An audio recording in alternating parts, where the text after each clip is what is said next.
Hello everyone, welcome to lecture number 17. So we are going to do logic puzzles in this lecture. And देखिए logic puzzles, this consists of various kind of problems which will require some logical application. Okay, like there will be some statements given, उससे आपको कुछ information निकालना है. Something has to be rejected, something has to be deduced and so on. तो इसके अंदर काफ़ी तरह के problems होते हैं. Like one is like ranking in a sequence. Alright, ऐसा कुछ बता रखा होगा कि there is a line of people, one person is 22nd from the left, 15th from the right, तो total कितने लोग हैं, something like that. Alright, then there is seating arrangements in around a circular table. इसके थोड़े से questions हैं. Then there are some other kind of problems. ऐसे कुछ problems आते थे जिसमें एक passage दिया होता था. एक passage में from that passage you were able to solve 3-4 questions or even more. But these kind of questions are not coming as regularly. In fact, look at this table. So 25 में 0 questions थे, 24 में 0, 23 में 0, 22 में 4 थे, उससे पहले भी कम ही आ रहे हैं. In fact, after 2018 onwards, there are not a lot of questions from this topic. So actually this logic puzzles lecture is low priority. If you have to prioritize GS for prelims, do that. अगर आपने बाकी number system अच्छे से किया है, permutation combination किया है, most importantly algebraic word problems and even pattern based questions, because pattern based question is a low hanging fruit. अगर आपने ये सब किए हैं and बाकी logical reasoning में syllogism, blood relations सब किया है, so you are in a good place. You don't have to go through this lecture. That totally depends on you. My job is to cover everything, so I'm gonna cover this. अब देखिए ये जो recent questions थे 2022-21 के, इनमें भी ज़्यादातर questions are about ranking in a sequence. बाकी seating around circular table, the passage based questions वो तो इतने आ ही नहीं रहे हैं. But still we're gonna cover this, and because this is a low priority, there will be no assignment. Okay, so in this lecture itself जितने भी PYQs हैं, all this total count, okay, all of these PYQs are going to be covered in this lecture only. So let us get started. There is not a concept as such here, but अलग-अलग problems को solve करने का तरीका कुछ अलग-अलग है. So you will see me solve these, and then you will know how to what is the right method to approach such problems. अब देखो ये question देखिए. Try this on your own. So statement 2 दो statement दे रखी हैं, question दे रखा है. What is the question? What is Seema's rank from the top in the class of 40 students? So 1 to 40 कुछ ऐसे students हैं and इसमें कहीं सीमा की रैंक है. So statement 1 क्या बोलता है? Priya is 4 ranks below Seema and is 31st from the bottom. अब देखो 31st from the bottom अगर आप ऐसे काउंट करो, so look, we know what is 31st from the top. 31st from the top means 31 ही होगा. This is 31st from top, right? जब bottom से count करते हैं, so 40 is first from bottom, right? So 39 is second from bottom. So जो 31st from bottom होगा, that is going to be not 40 minus 9. It will be 40 minus 31 plus 1. क्यों? Because you can see the pattern. In fact, मतलब इन दोनों का सम जो है 40 and 1 का, ये इसका सम 41 है, इसका सम 41 है, and so on. उल्टा कैलकुलेट करते हैं because we have to also include that last number.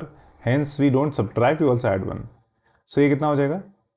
41 minus 31, 10th. So यहाँ पे जो 10th rank है, that is going to be Priya. And इसके क्या बोले? प्रिया इज 4 रैंक्स बिलो सीमा. सो मतलब सीमा क्या हो गया? 6th रैंक हो गई. यहाँ पे 6th होगा, 6 must be Seema. So in fact we have found the answer. So statement 1 by itself is enough. Statement 2 क्या बता रही है? ईना या Ena, whatever, I don't know how to pronounce this. It is 2 ranks above Seema and 31st from the bottom. Now again I don't have to calculate the number, but अगर मेरे को Ina की rank पता चल गई exactly, if I know that she is 37th from the bottom, it means she is 4th from the top and she is 2 ranks above Seema. So again it means Seema is 6th. So this statement itself is enough. So either statement 1 alone or statement alone 2, statement 2 alone is sufficient to answer the question. तो option C answer है इसका. ठीक है, काफ़ी straight forward question था. You know you can rise the numbers. Top से ranking करना तो आता ही है, बॉटम से you just subtract and add +1. इसको देखिए, 15 students failed in a class of 52. After removing the number of failed students, a merit order list has been prepared in which the position of Ramesh is 22nd from the top. What is the position from the bottom? अब 57 fail हो गए, 15 fail हो गए 52 में से, तो बचे कितने? 37 पास्ट, राइट? 52 माइनस 15. सो 1 2 ऐसे से इमेजिन कर लिया 37. अब रमेश की पोजीशन क्या है? 22nd फ्रॉम द टॉप, तो रमेश यहीं पे है. सो इसकी यहाँ से क्या पोजीशन होगी? 37 माइनस 22 प्लस 1, राइट? क्योंकि अगर इसकी पोजीशन P है तो हम क्या लिखते हैं? 37 माइनस P प्लस 1 22 होता. सो अगेन, सो P क्या हो जाएगा? सेम लॉजिक से 37 माइनस 22 प्लस 1. ये कितना है? 16th. So 16th is the answer. वैसे भी आप विजुलाइज कर सकते हो. ये देखो 22 के बाद 15 लोग आएंगे यहाँ पे, राइट? यहाँ 15 लोग हैं, तो ये 15 लोग हैं प्लस ये 16th हो जाएगा नीचे से. इसको देखो, this is also sequential arrangement, but इसमें रैंकिंग नहीं दे रखी है. Like what we have been given that ABCDEF की बातें हो रही हैं एंड एज की बात हो रही है, so we have to arrange them in some order. So इस तरह के क्वेश्चन कैसे सॉल्व कर सकते हैं? You can try it on your own और I will just show you how it's done. Like every line is giving us some clue. So A is older than B. तो ऐसे कुछ assume कर लो कि oldest youngest का कुछ scale है. Okay, हमको सारे के सारे ABCDEF लगाने हैं इसमें. So I know A is older than B, तो मतलब A यहाँ पे कुछ होगा, B यहाँ पे कुछ होगा. ये पहली लाइन से क्लू मिलता है. स्टेटमेंट 2 क्या बोलता है कि C और D A के बराबर है. ठीक है, E is the youngest, E मतलब यहीं पे आएगा. F is younger than D, F D से यंगर है तो मतलब C और D से भी यंगर होगा, राइट? अभी ऐसे लिख लेते हैं. And F is older than A. Okay, F is younger than D and F is older than A. सो अब इन सबको मैं कंबाइन करूं. आई नो कि C और D तो यहाँ पे हैं, F छोटा है इनसे क्योंकि F is younger than D, F is older than A, ये भी मेरे को पता है, और A is older than B, ये भी मेरे को पता है.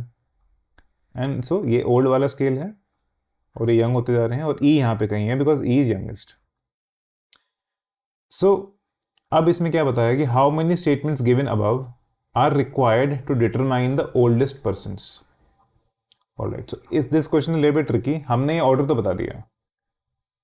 We know C and D are of the same age and बाकी सब ऑर्डर है. अगर पांचों स्टेटमेंट हैं तो ऑब्वियसली तुम बता ही सकता हूं. So let's try to remove one by one. Can I remove one statement out of these so that फिर भी मेरे को पता चले कि कौन ओल्डर है? लेट्स से अगर मैं स्टेटमेंट 1 हटा देता, कैन आई रिमूव दिस? अगर मैं स्टेटमेंट 1 हटा दूंगा, I will not know anything about B. अगर मैं इसमें से B हटा दूं, let me change the colour. अगर मैं इसमें से B हटा दूं, so I will not know कि whether B is the youngest और द ओल्डेस्ट और somewhere in between. So I need the statement, तो 1 तो जरूरी है. C and D are of the same age. अगर मान लो बाकी सारी स्टेटमेंट पता है but I don't have statement 2, I have everything else but only statement 2 is removed. So I will know that D is older then F because F is younger than D. यहाँ से पता चल रहा है, but I will not know anything about C. So I need something about C. So this is also required. E is the youngest. अगर ये वाली statement नहीं होती, so I don't know whether E is youngest और oldest और anything. I don't, so I need this also. F is younger than D. देखो, अगर ये चीज स्टेटमेंट नहीं होती, so I would have known कि F ओल्डर देन A है, बट C और D कहाँ पे लाई करते हैं वो मेरे को नहीं पता चलता. सो this also required. F is older than A. अगर ये भी नहीं पता होता, मेरे को CDF का ऑर्डर पता होता कि ये ऑर्डर है CDF का, ये मेरे को पता होता, और A और B का अपने आप में ऑर्डर पता होता, but I would not have known कि वेदर A और B इसके लेफ्ट में लाई करते हैं, राइट में लाई करते हैं, and so on. So this also required. So actually all the statements are required. Hence option D is the answer. So how is this logical? Because you look at what you have and you know कि हम assumptions नहीं बनाते हैं. So you just see कि अगर मैंने ये चीज़ हटा दी तो मैं क्या डिड्यूस नहीं कर पाता. What could I not have concluded if I did not have that statement? And इससे आपको आंसर मिल जाएगा. Try this. 3 persons ABC are standing in a queue, not necessarily in the same order. ठीक है. So okay पहली बात हमको पता नहीं है कि क्यू के आगे कौन है पीछे कौन है. We just know that they are in a queue. So there are 4 persons between A and B. ऐसे कुछ होगा. And 7 persons between B and C. 3 4 5 6 7 and C. ठीक है. If there are 11 persons ahead of C and 13 behind A. Okay 13 behind A. A के पीछे so basically ए कुछ आगे है. सो अभी हमको in this first two statements we did not know whether A is ahead और B is ahead, but now I know कि 13 people are behind A. Okay, 13 people are there and 11 persons are ahead of C. So look, in this question there could have been two possibilities. So one possibility is that A यहाँ 4 लोग हैं और B, और फिर again B के यहाँ 7 लोग हो जाते और C यहाँ पे आ जाता. So in this case C could have been ahead, but or another case could have been this one जो हमने ऊपर ड्रॉ किया. So this is case 1 because पहली बात just from these two lines that there are 4 persons between A and B and 7 persons between B and C, हमको अभी तक ये नहीं बताया कि कौन आगे है कौन पीछे. Right, so these two cases could have been there. So actually this would be A and यहाँ 2 लोग और बचते हैं and B. This was case 2. A 4 लोग, B 7 लोग, C, या फिर A यहाँ पे 4 लोग हैं, B एंड यहाँ 2 लोग हैं. या सो यहाँ पे 7 लोग हो गए. बट उसके बाद क्या बताया कि there are 11 persons ahead of C and 13 behind A. So it means ये वाला केस ही ट्रू रहा होगा. सो 13 behind A, तो 4 ये हो गया, B हो गया, 7 यहाँ हो गया, C हो गया, 4 + 1 5, 5 + 7 12 and 13. Okay,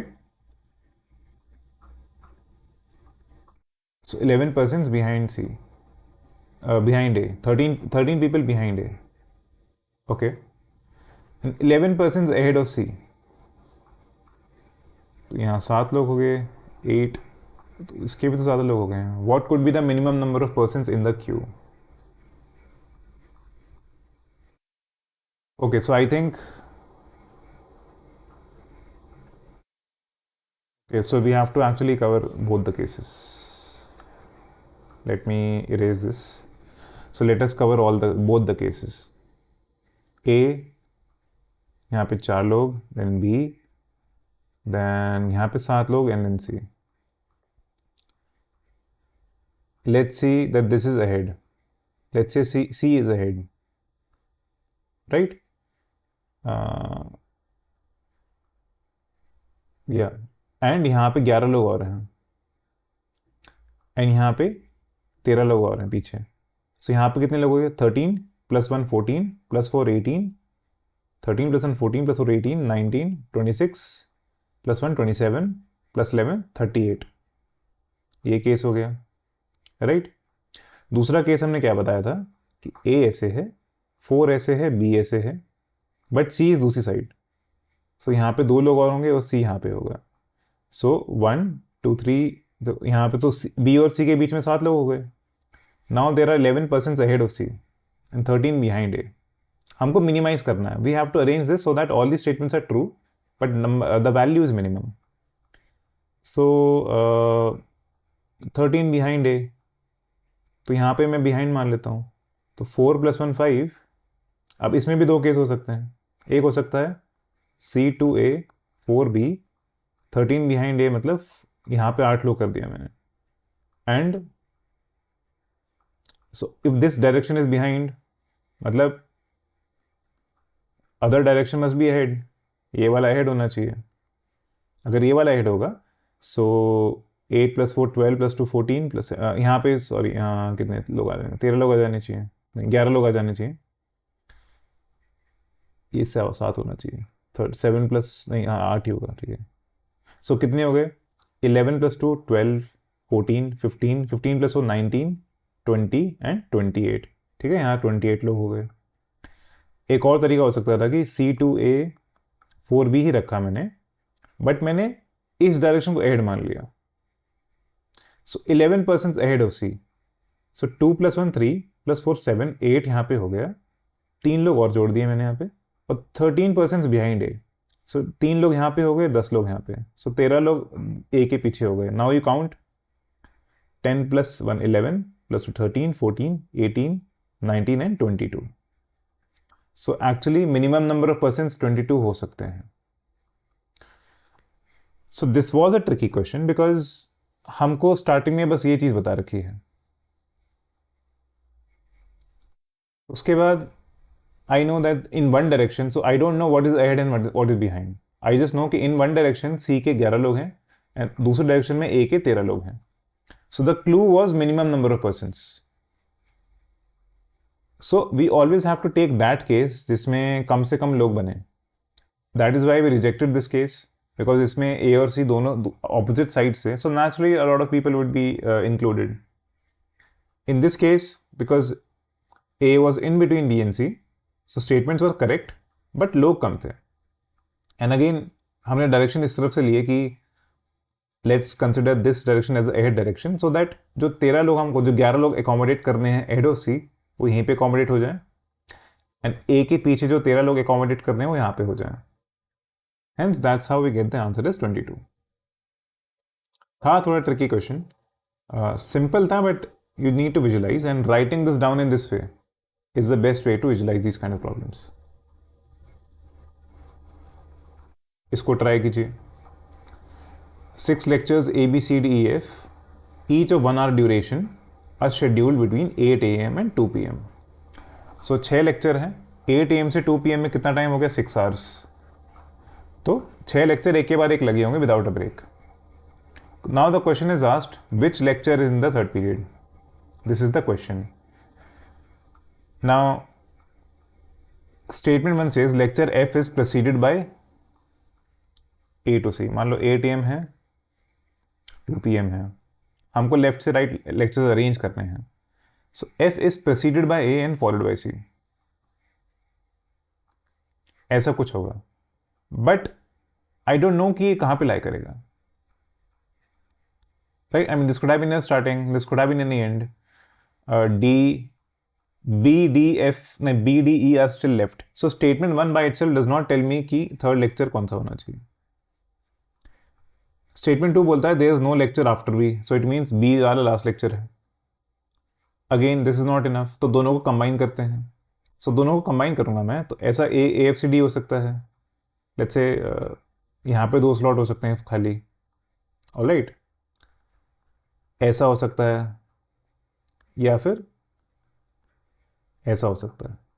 3 तरह की पॉसिबिलिटी हैं। अब इनमें डी और ई आएगा, सो यहाँ पे थर्ड लेक्चर एफ है, यहाँ पे थर्ड लेक्चर सी है, यहाँ पे थर्ड लेक्चर ए है, but can I answer exactly? No, I cannot answer. So I would say both the statement together are not sufficient to answer the question, right? ये तो clearly दिख रहा है, hence option D is the right answer. Just follow each statement जो बताया गया है वो लिखो, and try to visualize this, write down different cases, eliminate which is not possible, and you will find the answer. ये वाला try कीजिए। A is 16th from the left end in a row of boys and V is 18th from the right end. G is 11th from A towards the right and third from V toward the right ends. ठीक है, सो ये left and कुछ हो गया। सो यहाँ पे 15 लोग होंगे, 1 से 15 लोग होंगे, देन A आया होगा 16th and V is 18th from the right. So right से 17 लोग यहाँ पे होंगे एंड देन V आया होगा, V 18th है, इतना मुझे पता है। नाउ जी जो है it is 11th from A towards the right. So 11th या तो इस साइड भी जा सकते हैं, इस साइड भी जा सकते हैं, बट यहाँ पे टुवर्ड्स राइट बता रखा है. सो यहाँ पे 10 लोग और आए होंगे, फिर जी आया होगा. And third from V toward the right ends. ठीक है. So third from V toward the right end, तो वी से भी इधर होगा. सो एक्चुअली ऐसा होगा कि 1 से 15 लोग होंगे ए, देन यहाँ 10 लोग हुए, देन जी आया. बट यहाँ पे 3 लोग और थे, नहीं यहाँ पे 2 लोग और थे, यहाँ पे वी था, बिकॉज वी के भी राइट में है. एंड वी नो कि यहाँ से तो 17 लोग और आएंगे, फिर राइट एंड आएगा. अब इसको मैं थोड़ा सिंप्लीफाई करूं. अगर ए के 10 लोग के बाद जी आया होगा, इट मीन्स ए के 8 लोग के बाद वी आएगा, नहीं 7 लोग के बाद वी आएगा, 7th के बाद वी आएगा, फिर 2 लोग आएंगे, फिर जी आएगा, because G is third from the right of V also. So now everything make sense. और 2 + 1 3, हमें 17 चाहिए थे sir, so 14. Now look at this arrangement. A 16 from the left, पहली line A 16 from the left, ठीक है. V is 18 from the right, 14 + 1 15 + 2 16, sorry 15 17 then 18, तो ये 18 है राइट में से वी. जी जो है 11th from A towards the right, 7 + 1 8 + 2 10, ये 11th हो गया ए से, और वी से थर्ड हो गया. सो टोटल कितने लोग होंगे? 15 + 1 16, 16 + 10 26 + 1 + 14 41. 41 इज द आंसर. जो है लिखो, विजुलाइज करो, एंड दैट्स इट. विजुलाइज करने का तरीका यही है कि आप जितने लोग हैं बीच में उतने नंबर लिख दिया आपने. This way all the questions मैंने यही फॉर्मेट यूज़ किया है. This is the representation I use in all the questions. आप इसको यूज़ कीजिए, you can solve the answer, you can solve the question. All right. So until a few years back इस तरह के question आते थे, where one passage was given and out of that 3 questions could be solved. The advantage of this was that just using one passage, you will have to do some effort, you will have to do some visualization, calculate. उसके बाद immediately you can solve 3 questions or 4 questions. So time इसमें लगेगा, but that effort, अगर आपने इसमें 5 में 6 minute भी लगा दिया, आपने 3 क्वेश्चन सॉल्व तो कर दिए. सो ऑन एन एवरेज आपने 2 मिनट के लिया, सो दैट इज फाइन. सो अब देखते हैं इसको. 6 students ABCDEF appeared in several tests. Okay, highest और लोएस्ट की बात हो रही है, तो हाईएस्ट मान लेते हैं, लोएस्ट मान लेते हैं. ईदर C और F score the highest. C और F यहां पे आएंगे मतलब, ठीक है. whenever C scores the highest, then E scores the least. whenever F scores the highest, B scores the least. तो 2 केस बन रहे हैं हमारे पास. केस 1 में C का हाईएस्ट स्कोर है, E का लीस्ट है. केस 2 में F का हाईएस्ट स्कोर है एंड B का लीस्ट है. In all the tests they got different marks. D scores higher than A, but they are close competitors. A scores higher than B, C scores higher than A. ठीक है.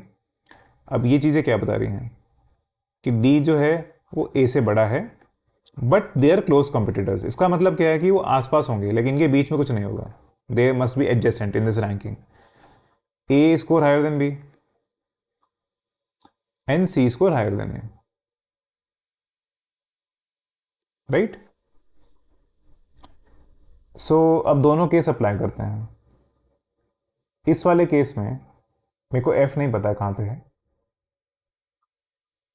Like case 1 में मेरे को F नहीं पता है. I just know that C से नीचे कहीं D आएगा, देन A आएगा, देन B आएगा. All right. इस वाले केस में क्या पता है मेरे को?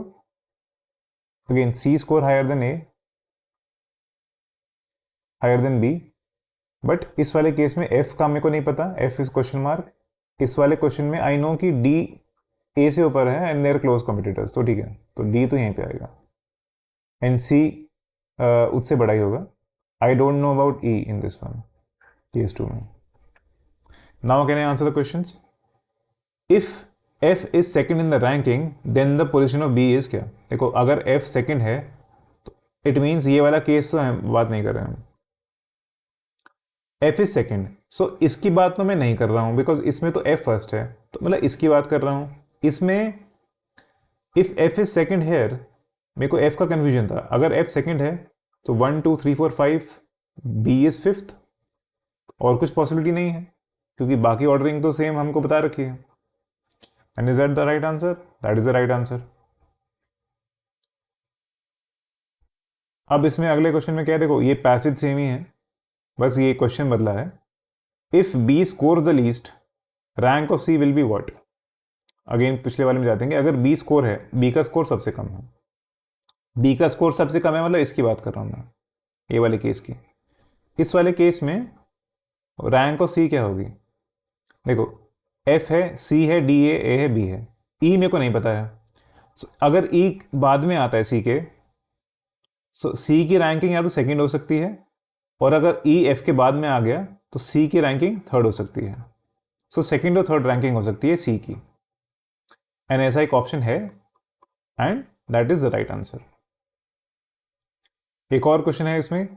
If E is rank third then which of the following is correct. Let me just copy that here. So मैंने सारे एनोटेशन इसमें कॉपी कर दिए हैं इस वाली स्लाइड में. So if E is rank third which one of the following is correct. तो देखो ई रैंक थर्ड इस वाले में तो नहीं हो सकता केस 1 में, तो केस 2 में ही होगा. केस 2 को अच्छे से लिख देता हूं मैं. तो F C D A B तो पक्का थे, तो सी ई की रैंक थर्ड है, तो मतलब ऐसा कुछ रहा होगा. एफ सी यहाँ पे आएगा, देन ई आएगा, देन डी ए आएगा, देन बी आएगा.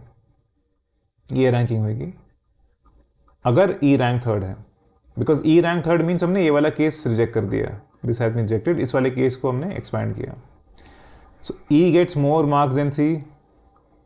सो ये जो मैंने ऑप्शन, एक सेकेंड, ये एनोटेशन पिछले स्लाइड का है. Why can I not remove this. Anyways ये ऑप्शन अभी मैंने टिक नहीं किया basically. So E gets more marks than C, ये तो गलत है. C gets more marks than C, definitely true. A is ranked fourth, no, A is ranked fifth. D is ranked fifth, no, D is ranked actually fourth. So option B is the right answer. ठीक है. So just हमने एक बार मेहनत की, and उसके बाद every other question had some information to give अस.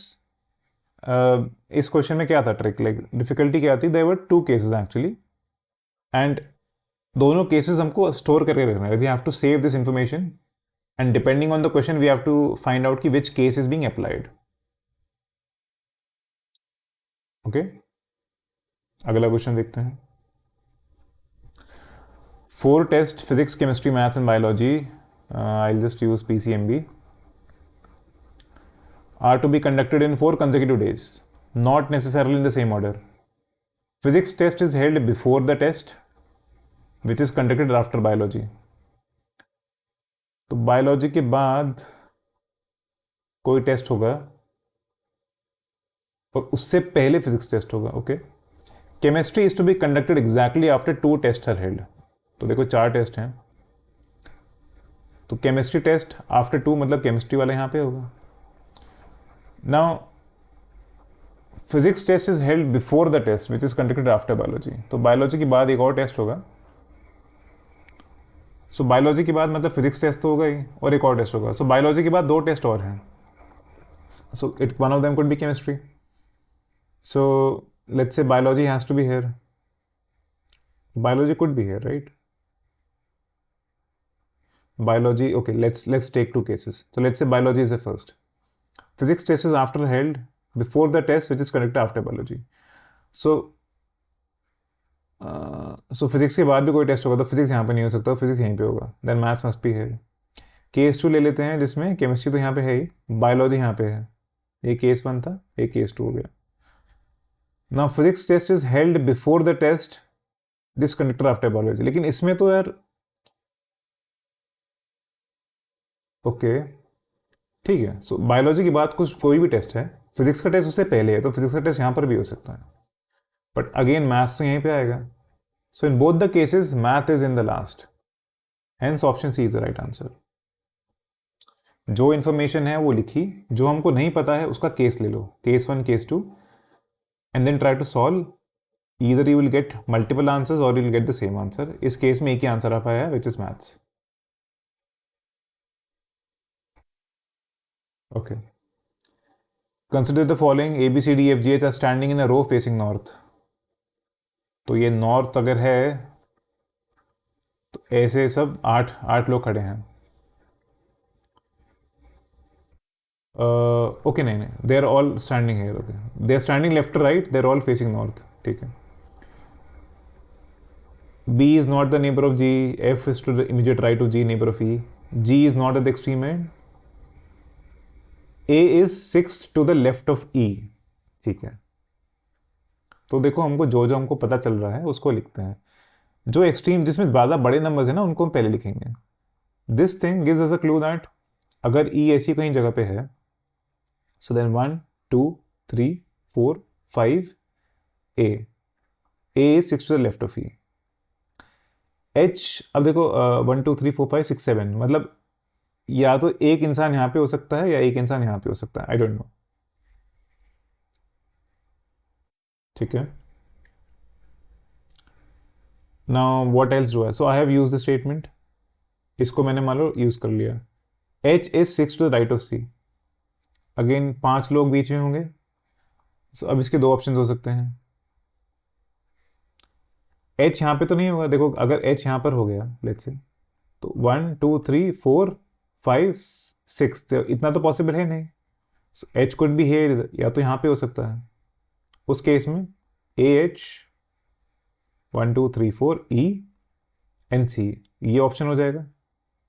या फिर H इसके लेफ्ट में हो सकता है A के. अगर A के लेफ्ट में होगा तो 1 2 3 4 5, सो 1 2 3 4 5 6 C एंड E. सो ये दो केस हो सकते हैं. अब इन दोनों केस को हमें प्रोसीड करना है. हमने दो स्टेटमेंट यूज कर लिए हैं. G is not at extreme and fine. F is to the immediate right of G and neighbor of E. तो ये वाला स्टेटमेंट देखो, F जो है it is a neighbour of E. इस केस में तो पॉसिबल ही नहीं है E का नेबर, बिकॉज इसमें E का नेबर C है. So this case is rejected. So we reject this case. इसको अच्छे से लिखते हैं थोड़ा.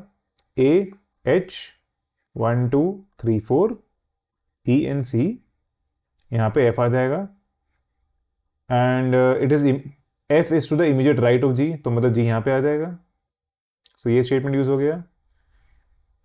F is not at G is not the extreme and, ये तो हमको अब पता ही है, ऑब्वियसली दिख ही रहा है. B is not the neighbour of G, तो B G का नेबर नहीं है, तो B यहाँ पे आएगा. कौन सा बच गया? D बच गया. सो हमने सारे निकाल दिए. अगेन ऐसा लग सकता है कि दिस इज वेरी डिफिकल्ट. इसमें क्या कर सकते हो? देखो step 1, pick a statement with extremes. With extreme, you can say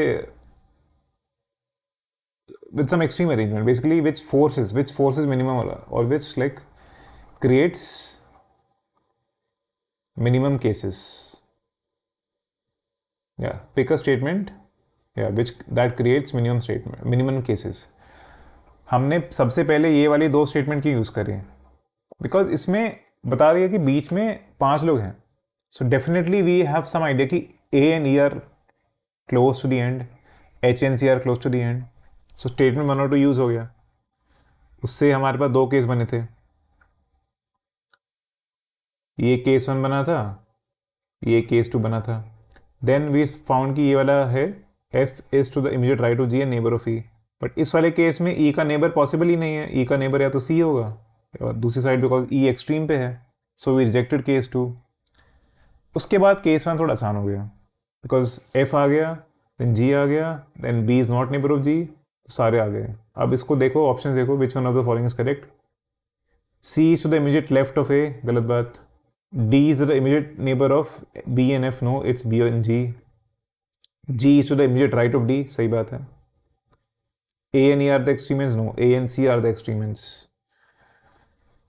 So we have solved all the options. We have seen that option C is the correct answer. ये देखिए, in a class of 60 students where the number of girls is twice that of boys, okay, Kamal, a boy, ranked 17th from the top, okay. If there are 9 girls ahead of Kamal, the number of boys in the rank after him is, देखो कमल यहाँ पे है, इसके आगे 17 लोग हैं, नहीं 16 लोग हैं, because he 17 from the top. Now इसमें लड़कियां 9 हैं, दिस इज 9 गर्ल्स मतलब 7 बॉयज. अब कितने लोग हैं? 60. सो दिस मस्ट बी 43 पीछे. 16 + 1 17 + 43 60 हो गया. कितने टोटल लोग हैं? अब इसमें गर्ल्स बॉयज कितने होंगे? इनफैक्ट वो करने की जरूरत ही नहीं है.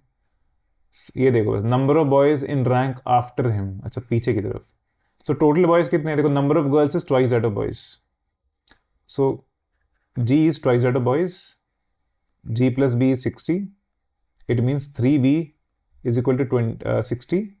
मतलब B is equal to 20. 20 boys हैं. तो 7 बॉय तो इधर हो गए. तो पीछे की तरफ कितने होंगे? देखो कमल अपने आप में एक बॉय है, इधर 12 बॉयज होंगे. ये ध्यान रखना. You have to remember that Kamal is also a boy. ये गिवन है. So 7 boys, 12 boys, 19 and 20th boy अपना कमल ही हो गया. So there are 12 boys in rank after him. B is the right answer. गलती यहीं पे हो सकती है. देखो गलती हो सकती है, आप या तो 7 आंसर कर दो या आप 13 आंसर कर दो. But lot of people will make this error. B is the right answer however. एक और देखिए, इसमें 2 क्वेश्चन सॉल्व हो जाएंगे. A, B, C, D, E, F are cousins. No 2 cousins are of the same age, but all have birthdays on the same day and the same month. Convenient करने के लिए सबका बर्थडे सेम है. Now they are in different years. Youngest is 17 years old, oldest is E 22 years old. तो देखो 22, 21, 20, 19, 18, 17 ये edges हैं. 22 में तो ई है, that is given. F is somewhere between B and D. तो बी और डी कहीं होंगे, उनके बीच में एफ है. ए ओल्डर है बी से. A is 1 year older than C. तो ए सी कहीं ऐसे साथ साथ आएंगे. Okay. And C is older than D. तो देखो सब लोग एक्चुअली डी से बड़े हैं. देखो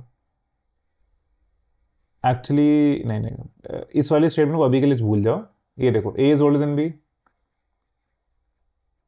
C is older than D, and A is older than C. So ये सब देखो D से बड़े हैं, बट B और F भी D से बड़ा होगा. नहीं एक्चुअली ये नहीं पता. सो इसमें 2 केस हो सकते हैं, या तो BFD ऐसे होगा या BFD ऐसे होगा. ओके. एंड क्योंकि A सबसे बड़ा है इन दोनों से, ऑलराइट, सो इसमें 2 केस हो सकते हैं. सो लेट मी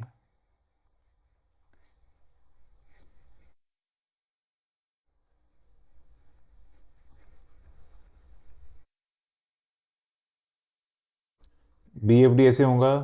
A इन सबसे बड़ा है, और क्योंकि it is 1 year older than C, तो A C दोनों साथ साथ होंगे.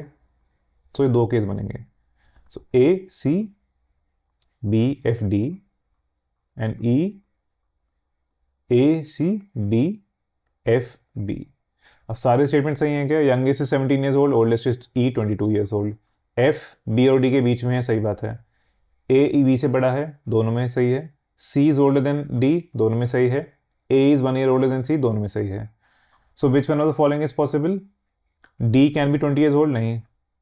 F इज 18 ईयर्स ओल्ड, हाँ ये पॉसिबल है. F इज 19, पॉसिबल नहीं है. F इज 20, पॉसिबल नहीं है. Option B is the right answer. ठीक है. और क्या था? What is the number of logically possible orders of all 6 cousins in terms of increasing age? 2 order निकाले हमने, दो ही पॉसिबिलिटी हैं. So answer is B.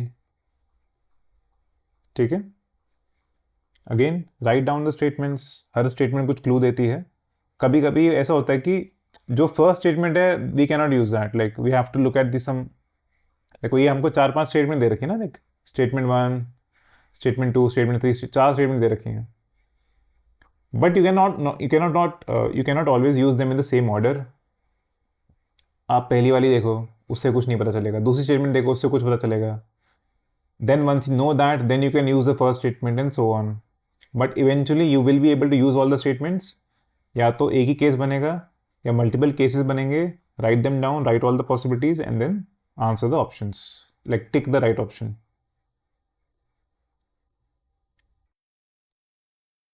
Okay, ये देखिए 7 persons up on a ladder, A B C D F ji, not in that order. A is for, अब वही है, देखो ऊपर से नीचे की बात हो रही है। A is further up than E, ये बता रखा है, but lower than C. B is in the middle, अच्छी बात है। तो मतलब 1 2 3, अगर ये टॉप मानूं मैं तो यहाँ बी होगा, fine. E is between B and F, तो देखो ई तो छोटा है ना यहाँ पे, okay. E is between B and F. अगर ई बी और एफ के बीच में हो गया, अगर देखो इसमें 2 केस होंगे, E is between B F, इसका मतलब या फिर 2 केस होंगे। अगर मैं ये वाला केस लूँ, इट मीन्स ई से बी से ऊपर ई भी है, ए भी है, एफ भी है और ए और सी भी है। But I have only 3 slots above B, right. B के ऊपर मेरे पास 3 ही जगह हैं। उसमें अगर ई उससे बड़ा हो गया एंड देन एफ भी उससे बड़ा हो गया एंड ए एंड सी तो ई से बड़े हैं, तो 4 स्लॉट्स हो जाएंगे, which is not possible. So hence I reject this case. It means I take this case. E और एफ छोटे होंगे, ठीक है। सो ई और एफ यहाँ पे कहीं आएंगे एंड ए सी यहाँ पे कहीं आएगा ना। और क्या पता हमको, F is between E and D, तो एफ ई और डी के बीच में आएगा, मतलब ऐसा ही कुछ होना चाहिए। In that case this is fixed now. Person on the bottom step of the ladder will be D only. अब मेरे को आगे देखो ए सी आएगा एंड जी कुछ होगा, I don't know where G is, but मेरे को कैलकुलेट करने की जरूरत नहीं है। I don't have to figure out who is at the top. I have figured out that D is at the bottom. Hence, that is the right answer. कहाँ पे था प्रॉब्लम, कहाँ पे हो सकती थी, इधर। ये 2 केस बनने थे, you have to figure out that इस वाले केस में B के ऊपर 4 लोग आ जाएंगे, which is not possible because B is in the middle. Hence B के ऊपर 3 ही स्लॉट्स हैं, hence we reject this case, hence we take this case, hence E and F नीचे आएंगे। एंड बताया था कि F is between E and D, so that is true, वो हमने ऐसे कर लिया, ठीक है। सो वहाँ से D आ गया बॉटम मोस्ट में, सो C is the right answer. ये वाला क्वेश्चन देखो, A is taller than B, C is taller than A, D is taller than C, E is tallest of all। ये तो साथ साथ सब एक ही ऑर्डर में पता चल गया। If they are made to sit in the above order of the height, वो will occupy the mid position, obviously C. कुछ है क्या इसमें डाउट, ए तो बड़ा है, सी बड़ा है, डी बड़ा है, ई सबसे बड़ा है, तो ईजी हो गया काफ़ी। This should have been a single star actually, या ये ट्राई कीजिए। 4 children are sitting in a row, A is occupying, देखो 4, ठीक है 4 सीट्स हैं। A is occupying the seat next to B but not next to C. So ठीक है, ठीक है, अभी इसको छोड़ते हैं, अगला देखते हैं। If C is not sitting next to D, वो is occupying seats adjacent to D, तो इसमें शायद काफ़ी सारे केस बनेंगे। तो अलग अलग केस ले लेते हैं, मैं बी की अलग अलग पॉसिबिलिटी लेता हूँ। अगर बी यहाँ पे है, ए उसके नेक्स्ट है but not next to C, तो मतलब सी इसके नेक्स्ट नहीं हो सकता, तो ये होगा। अगर बी यहाँ पे होता, ए या तो यहाँ पे होता, देन सी तो कहीं भी हो सकता था, सी यहाँ से हो सकता था, डी यहाँ से हो सकता था, बट देखो सी जो है डी के नेक्स्ट नहीं बैठा हुआ है, ओके, तो ये भी गलत है। अगेन सेकंड वाले केस में अगर ए यहाँ पे होता एंड सी यहाँ पे होता, देन डी यहाँ पे होता, this could have been possible. Second वाले केस में बी अगर सेकेंड है तो ए को आसपास ही होना पड़ेगा। सो अगेन अब बी को थर्ड ले लिया, बी को थर्ड ले लिया, तो this would be similar to this one, second one only. इसमें एक ही केस आएगा, ये उसका रिवर्स हो जाएगा बेसिकली। एंड फाइनली बी वाला एंड, बी एंड में हो जाएगा, तो ए को यहाँ पे होना पड़ेगा, एंड देन सी को यहाँ पे होना पड़ेगा, डी को यहाँ पे होना पड़ेगा, this is rejected. So this actually same ही केस पॉसिबल है। सो वो is occupying the seat adjacent to D. दोनों केस में एडजेसेंट ए ही है डी के। So that is the right answer. लिखो सारे केसेस लो अलग अलग, एलिमिनेट करो। परमिटेशन कॉम्बिनेशन में भी ऐसा करते ही थे ना, अलग अलग केस लेते थे। So it's as actually solvable. ये लगते हैं ऐसे कि पता नहीं कैसे करेंगे, but you have to start writing it down. Don't try to solve it here, solve it on the paper, solve it या ऑन योर नोटबुक और on the question paper. Okay. Examine following statements. George attends music classes on Monday, mathematics on Wednesday, literature or not on Friday, attends history class. तो मतलब Monday, Tuesday, Wednesday, Thursday and Friday, ये 5 दिन हैं, अलग अलग class हैं। Monday को music हो गया, मैथमेटिक्स हो गया वेडनेसडे को, लिटरेचर नॉट ऑन फ्राइडे, ठीक है। Attends history class on the day following the day of his mathematics class, तो हिस्ट्री यहाँ पे हो गया।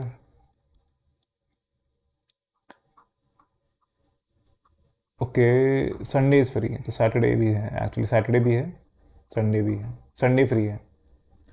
सो ट्यूसडे को स्पोर्ट्स क्लास है, एंड ठीक है, literature class is not on Friday, तो लिटरेचर क्लास सैटरडे को होगी। अब if he attends just one subject in a day and Sunday is free, then he is also free on Friday, भी free हो गया, Friday free है। ये तो आसान ही क्वेश्चन था।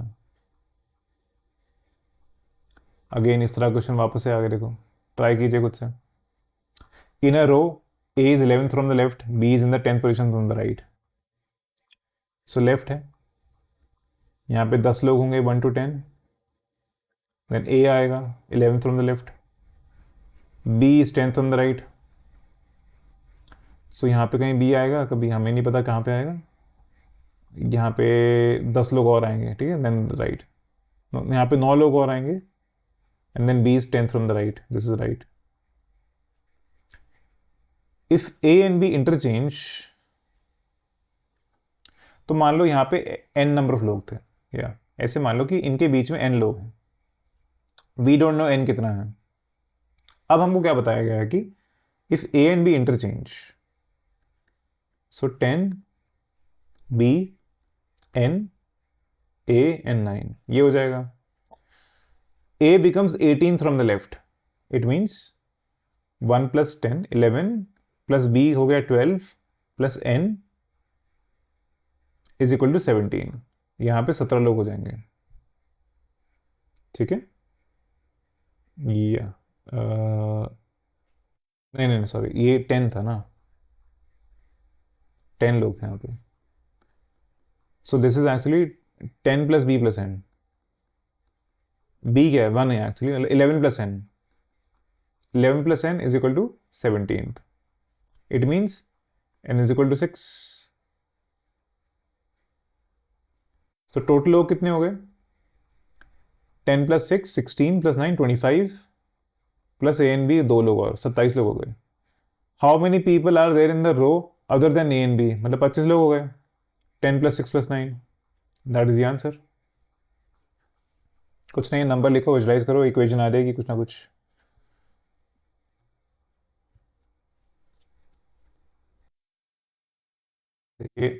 This kind of questions seating around a circular table, the approach remains the same, that you first try to create the slots। जैसे हम एक रो में 4 हमने empty spaces बनाए, here you draw 5 empty spaces and you just try to just look at the clues which is most no which can eliminate most cases, जिसमें minimum cases बने, ऐसा कुछ देखिए. अब something like which is very direct. अब जैसे ये देखिए सी इज, इसमें देखो दो चीजें होती हैं, एक तो फेसिंग सेंटर और अवे.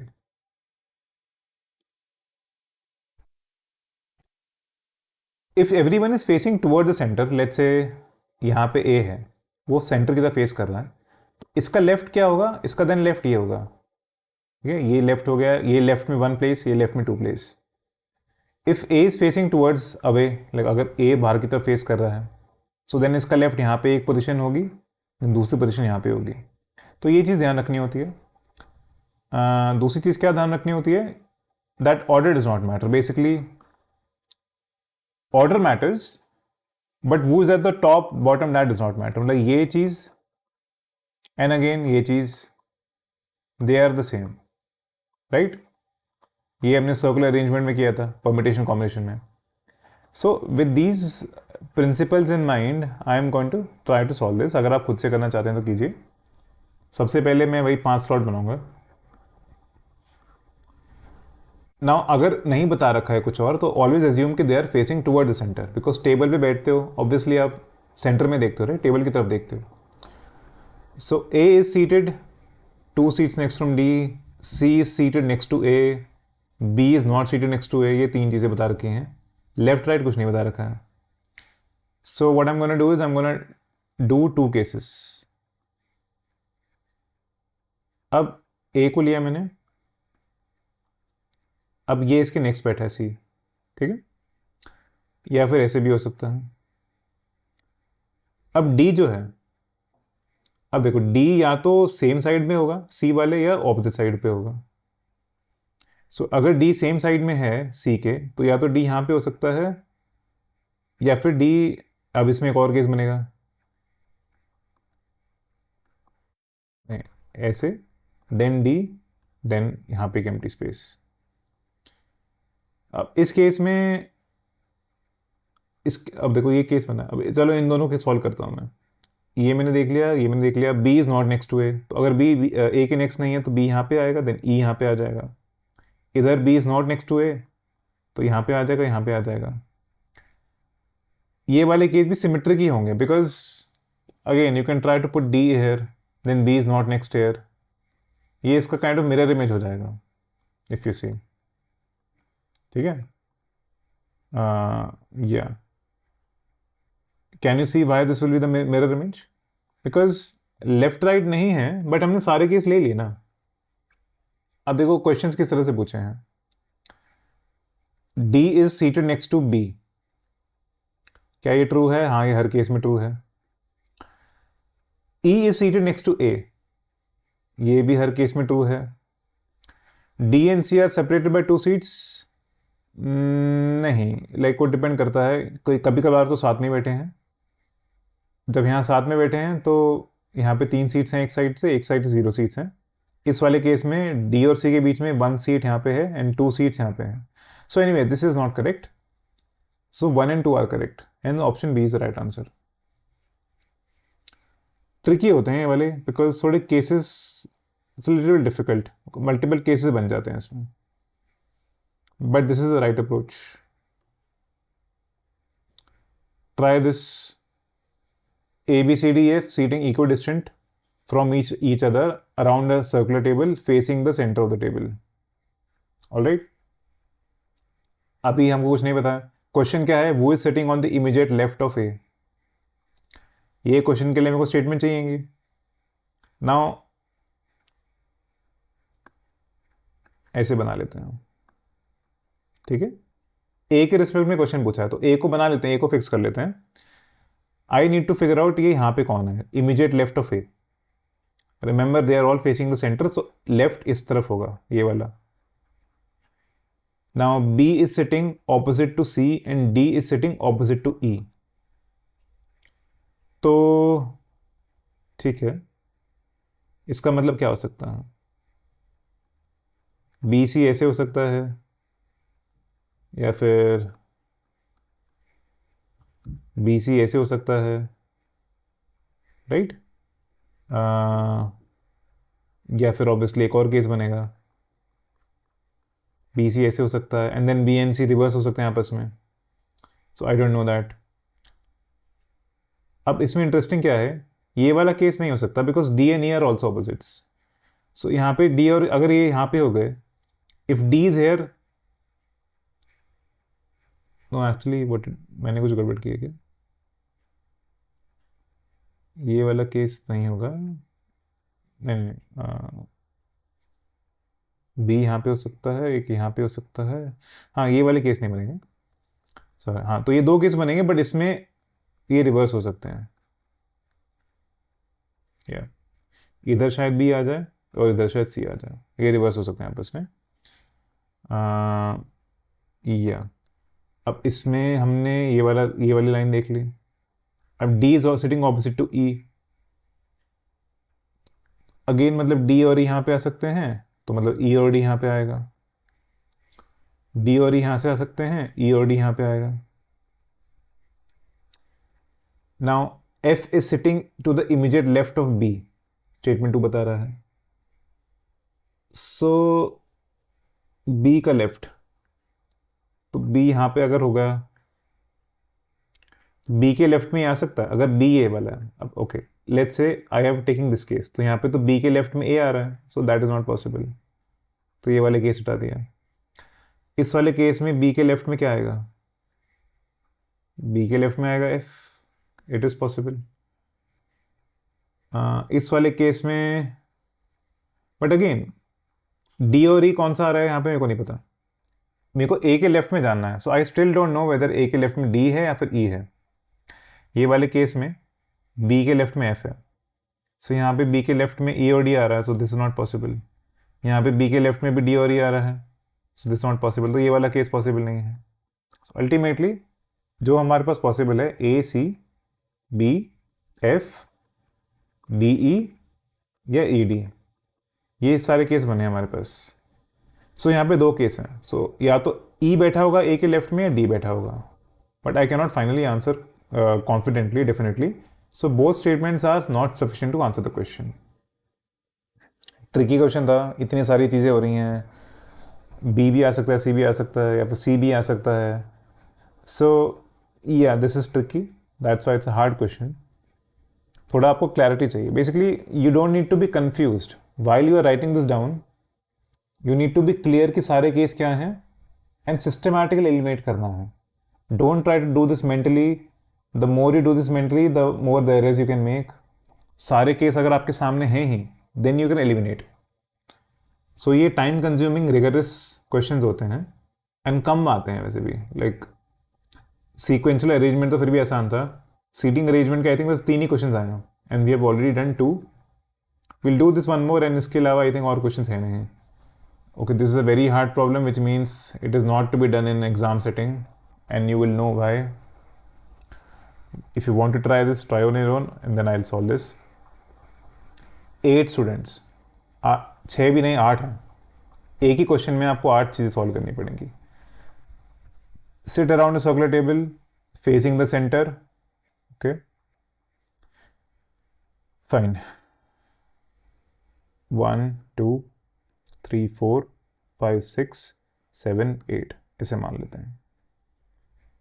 अब क्या बता है, B and C, B and D sit neither adjacent to C nor opposite to C. तो अगर मैं सी को एक जगह मान लेता हूँ, एज्यूम कर लेता हूँ सी यहाँ पे है, तो बी और डी ना तो यहाँ पे आएगा ना यहाँ पर आ सकता है, एंड ये इसके ऑपोजिट भी नहीं आएंगे। इसके ऑपोजिट कौन सा होगा, ये वाला। सो ये 3 जगहों में बी और डी नहीं आ सकते, बट और 4 जगह तो है हमारे पास, ठीक है। A sits in between E and D, F sits in between B and H, which one of the following is definitely correct. Okay, अब क्या केस ले सकते हैं यहाँ पे, केस कैसे लेंगे इसमें,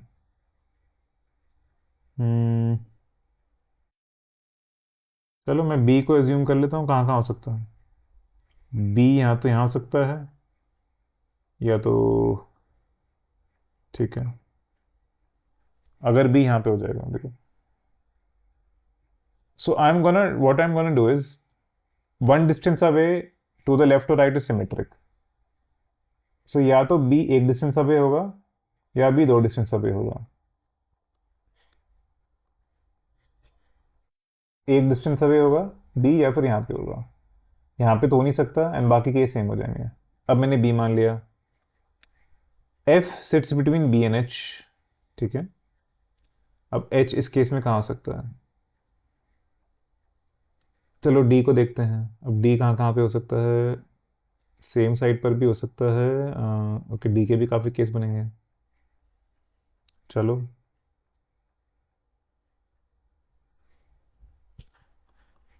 ये मैंने क्वेश्चन सॉल्व तो कर रखा है एक बार, ऑलराइट। पर इसमें ऑपोजिट साइड भी हो सकते थे, बहुत सारे केस हो सकते हैं। A sits in between E and D, F sits in between B and H. Which one of the following is definitely correct?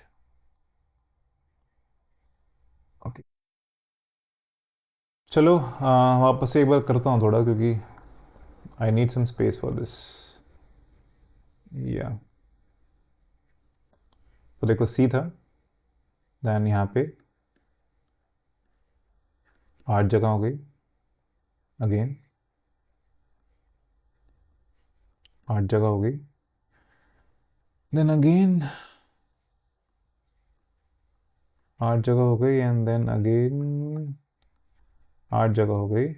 तो एक डिस्टेंस अवे बी मान लिया, दो डिस्टेंस अवे बी मान लिया। अब इसमें भी एक डिस्टेंस अवे बी मान लिया, यहाँ दो डिस्टेंस अवे बी मान लिया। Now D could be on the same side. If D is on the same side, in this case d is on the same side और in the opposite side। ये सब same side वाले हैं और ये सब ऑपोजिट साइड वाले हैं। एक डिस्टेंस दूर, दो डिस्टेंस दूर, बहुत सारे केस हैं। एनीवेज, अब इसमें क्या बता रखा है? Have I taken all the cases? B D and D B, ठीक है, एंड बी डी ऑपोजिट। एक दो और भी केस आएंगे इसमें तो, या एक्चुअली और केस आने वाले हैं। ये एक साइड यहाँ पे आ गए, देन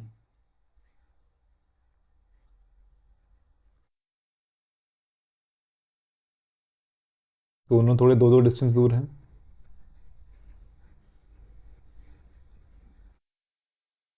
दोनों दो दो डिस्टेंस दूर हैं, एंड दोनों एक एक डिस्टेंस दूर वाले मैंने कर लिया है। इतने दोनों, one is one distance away, one is two distance away. वो वाला केस रह गया, इसलिए बता रहा हूँ एग्जाम में करने लायक ही नहीं है, ये देखते ही छोड़ देना। इतने सारे केस कौन करवाता है?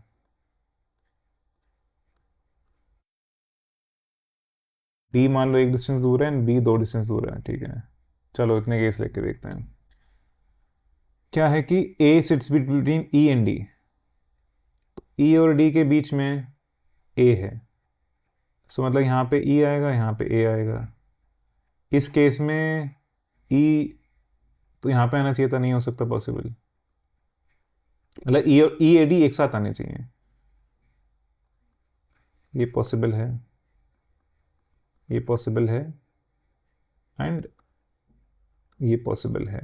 Okay, F sits between B and H, तो बी एच एफ एक साथ आने चाहिए। तो बी एच एफ ये हो गया, बी एच एफ यहाँ पॉसिबल नहीं है। बी एच एफ इस साइड भी पॉसिबल नहीं है, इस साइड पॉसिबल नहीं है। बी एच एफ इस साइड पॉसिबल है, इट्स लाइक दिस, ठीक है। सो हमने अल्टीमेटली ये दो केस बनाए। इस केस में जी बच गया, ये इधर ही आएगा। इस केस में जी बच गया, इधर ही आएगा। So which one of following is definitely correct? B sits in between A and G. B between A and G तो गलत है, इसमें भी ट्रू नहीं है। C sits opposite to G, ये एक बार में ट्रू है, but it is not definitely correct. So this is also not definitely correct. E sits opposite to F, ये भी डेफिनेटली करेक्ट नहीं है, so none of the above answer आ रहा है। सो हमने इतनी मेहनत करी, इतने सारे केस बनाए, and nothing, none of the above is answer, and that is why this is a very hard question, not worth doing in the actual exam. या ओके, सो देखिए, what is Einstein's puzzle? So it's a particular kind of problem जिसमें क्या होता है कि there are multiple sets of information. For example, there are 5 houses. ये करना नहीं है, I am just telling you, I am just giving some context. जैसे हाउस है, उसका कुछ कलर है, एंड उसमें this lives a man, every person has a unique nationality, a drink, some like brand of cigarettes, and some specific pet. So now this kind of puzzle was first published like in some magazine many years ago, and ऐसा बोलते हैं this was created by Albert Einstein. I don't know if that is historically accurate or not. I think it's not, but it is now famous as Einstein's puzzle. अब इसमें क्या होता है कि इसमें बहुत सारे क्लूज मिलते हैं, एंड जैसे ये हाउस 1 हो गया, हाउस 2 हो गया, एंड ऐसे हाउस 5 होंगे। So some every clue will actually help you fill this grid. इसमें ग्रिड एक बनती है, वो ग्रिड धीरे धीरे सॉल्व होती है, and eventually using all the clues you can solve everything. The problem remain the same, that ऐसा नहीं है कि जो फर्स्ट स्टेटमेंट है उससे आप सॉल्व कर पाओगे, you have to read all the clues. A clue से डेफिनेटली जैसे ये है कि Norwegian lives in the first house, इससे कुछ एक चीज़ पक्की हो गई। You are sure about one thing, then you are sure about the other thing, and so on, and slowly this grid will be filled. These kind of questions have been asked, but इसका काफ़ी obviously easier version, like not like 5 houses, and इतना 5x5 का grid नहीं बनता है, but 3x2, 3x3 के grids जैसे बनते हैं। And so first I'll give you an example of a simple question इस तरीके का, and then we'll actually look at different kind of PYQs. Again, these PYQs of this kind have not been asked after 2018 or I think 2019. So it is not that important, but for the sake of completion I am doing this. They are very interesting. एक passage होता है, उसमें से 3-4 सवाल solve हो जाते हैं। So if it comes again, you never know, it's better to at least be aware. थोड़ा सा प्रैक्टिस कर लो, but don't give it that much attention. So ये देखिए, there are 3 houses of different colours next to each other. So मान लो house 1, house 2 and house 3 different colour हैं, तो हर चीज़ का एक कलर होगा। In each house lives a man, each man has unique nationality. ठीक है, नेशनैलिटी हो गया। स्पोर्ट एंड पेट, कुछ स्पोर्ट उसका है, and some pet. Now we have to figure this out. अभी देखिए, Brazilian does not live in house 2, so इसमें obviously I can make cases, then it means it must be in house 1 or house 3. But let me first read all the statements. Person with the dog play basketball. There is one house between the house of the person who plays football and the red house on the right. Okay, तो देखो 3 ही house हैं, so there is one house in between. So मतलब बीच वाले house की बात हो रही है। Between the house of the person who plays football and the red house on the right, तो मतलब red house on the right तो ये हो गया, एंड पर्सन वो प्लेस फुटबॉल लेफ्ट में हो जाएगा, इट मीन्स फुटबॉल यहाँ पे आ जाएगा।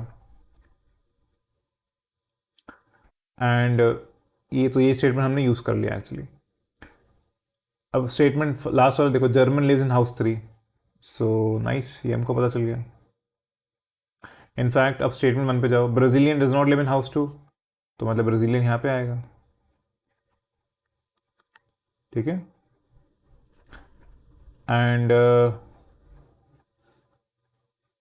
Okay, so person with the dogs plays basketball. So अभी हमको नहीं पता कैसे यूज़ करना है। Person with the fishes lives directly to the left of the person with the cats. Okay, person with the dogs lives directly to the right of the person of the green house.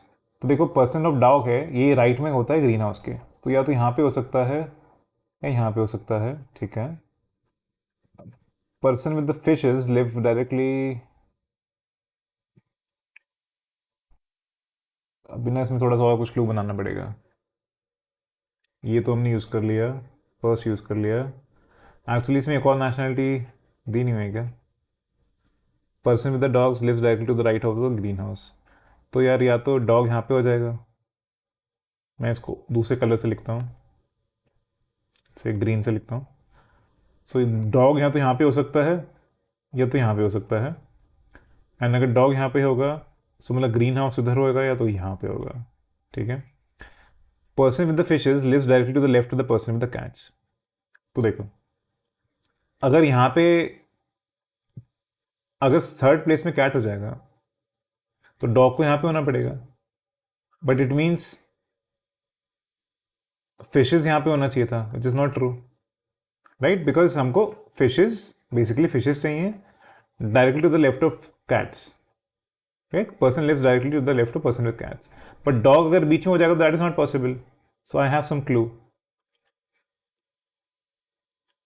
कि dog वाले को right में होना पड़ेगा। और इसी तरह से आपको सॉल्व करने होते हैं क्वेश्चंस।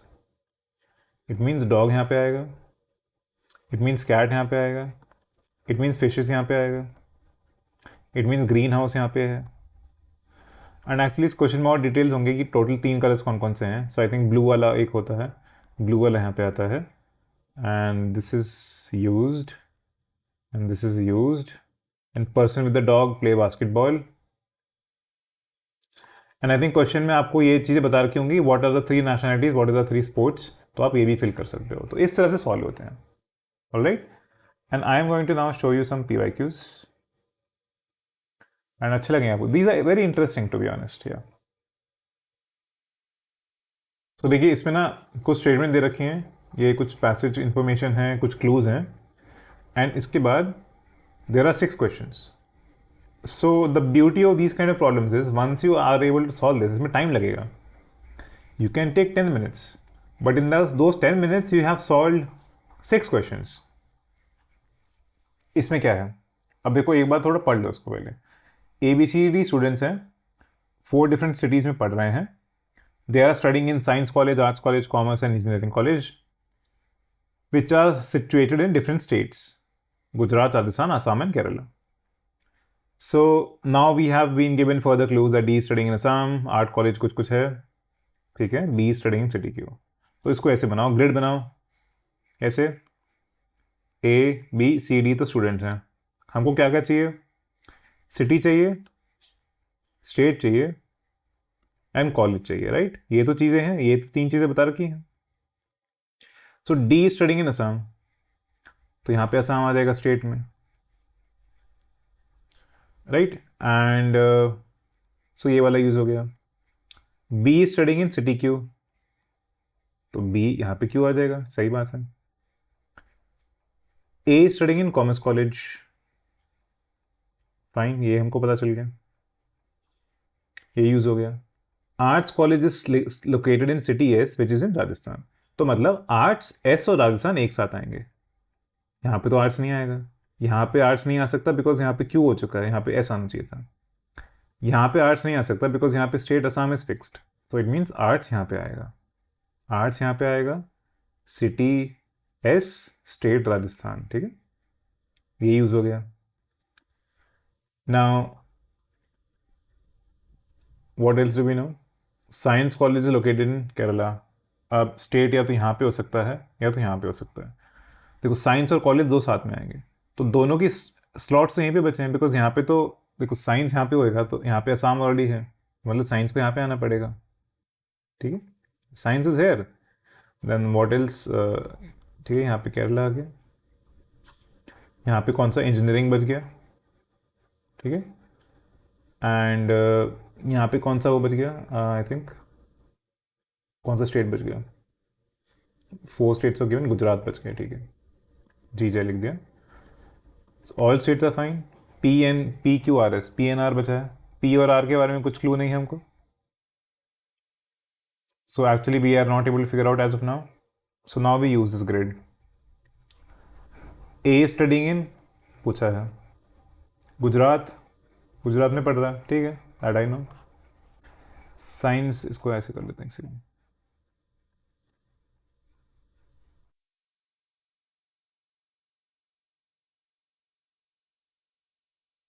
ये गुजरात हो गया, ठीक है। Science college is located in science मतलब केरला इन क्यू, ठीक है, city Q. C studying in Rajasthan and S, ठीक है. Which one of the following is correct? D is not studying in city S. A studying in science in Kerala. क्या ये true है? नहीं, ये तो गलत है दोनों. D is not studying in city S.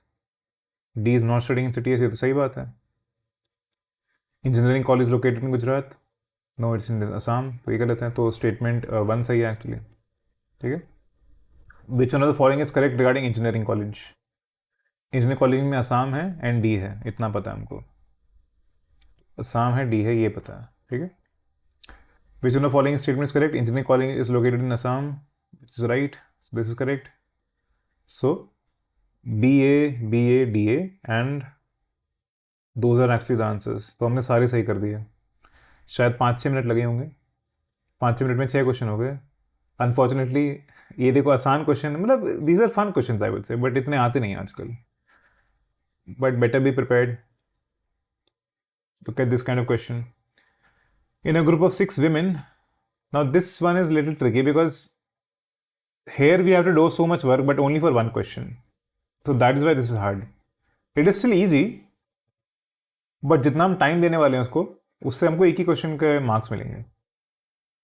In a group of 6 women, there are 4 tennis players, 4 postgraduates in sociology, 1 postgraduate in commerce, and 3 bank employees. Okay. Vimla and Kamala are the bank employees. Amla, Komal are unemployed. Komal and Nirmala are among the tennis players. Amla, Kamala, Komala and Nirmala are postgraduates in sociology, of whom 2 are bank employees. If Shamala is a postgraduate, ठीक है. तो इसमें ना ऐसे आपको पहले सबका नाम लिख दो. Vimla, I'm just writing the short form. Amla, this is Komala, and Shyamala is there, who's the 6th one. Nirmala, Kamala, Komala, Nirmala is not there. Okay, ठीक है. अब इसमें क्या क्या इन्फॉर्मेशन है? Vimla and Kamla are bank employees. Bank, ठीक है. Amla and Kamla are unemployed. इसको यू नहीं, अन लिख देते हैं. ये तो उनका हो गया, एम्प्लॉयमेंट स्टेटस हो गया. And Komala and Nirmala are tennis players. This is tennis, Nirmala is tennis. Okay. Amala, Kamala are post graduate in sociology, तो पीजी लिख देता हूँ इसको. सो कौन कौन से थे? अमला, कमला, कोमला भी है and Nirmala is also there, ठीक है. Shyamala is a post graduate in commerce. Among the following is both a tennis player and a bank employee. Okay. All right. So there are 4 tennis players, पर अभी हमने 2 ही लिखे हैं. 4 post graduates in sociology, वो हमने लिख दिया. 1 post graduate in commerce, 3 bank employees. So एक बैंक एम्प्लॉय हमने नहीं लिखा है अभी. ओके. एक बैंक एम्प्लॉय नहीं लिखा है हमने. सो श्यामला एंड निर्मला में से एक बैंक एम्प्लॉय हो सकता है. All right. And 2 tennis player और लिखने हैं हमको. अभी हमने 2 टेनिस प्लेयर सिर्फ कोमला एंड निर्मला लिखे हैं. अब 2 टेनिस प्लेयर और कहाँ से लाएंगे हम? So I mean any of this can be a tennis player, right? ऐसा तो नहीं लिखा है कि like why can not Kamala be a tennis player, why can not Amala be a tennis player? चलो पहले देख लेते हैं कि कौन कौन से ऑप्शन नहीं है. इज अमला अ बैंक एम्प्लॉय? नहीं, ये तो अनएम्प्लॉयड है. Similarly Komala is also. अब Nirmala and Shyamala are there. अब Nirmala is a tennis player, can she be a bank employ? Have I missed some statement here? In a group of 6 women, there are 4 tennis players, 4 postgraduates, 1 postgraduate in commerce, 3 bank employees. Okay. Vimla and Kamala are the bank employees, while Amla and Komala are unemployed. ठीक है. Komala and Nirmala are among the tennis players. सही बात है. Amla Kamala are postgraduates in sociology and okay. अच्छा, Amala Kamala Komala Nirmala are post graduation sociology of whom 2 are bank employees. अच्छा, ये भी तो है. तो ये जो 4 पीजी हैं इनमें से 2 बैंक एम्प्लॉइज हैं. सो ये दोनों तो अनएम्प्लॉयड हैं. ये बैंक एम्प्लॉय है, समझ this is also bank employ. Okay, ठीक है. Now Nirmala is the right answer. तो मैंने एक स्टेटमेंट ही ढंग से नहीं पढ़ी थी, so that is why I was having so much trouble.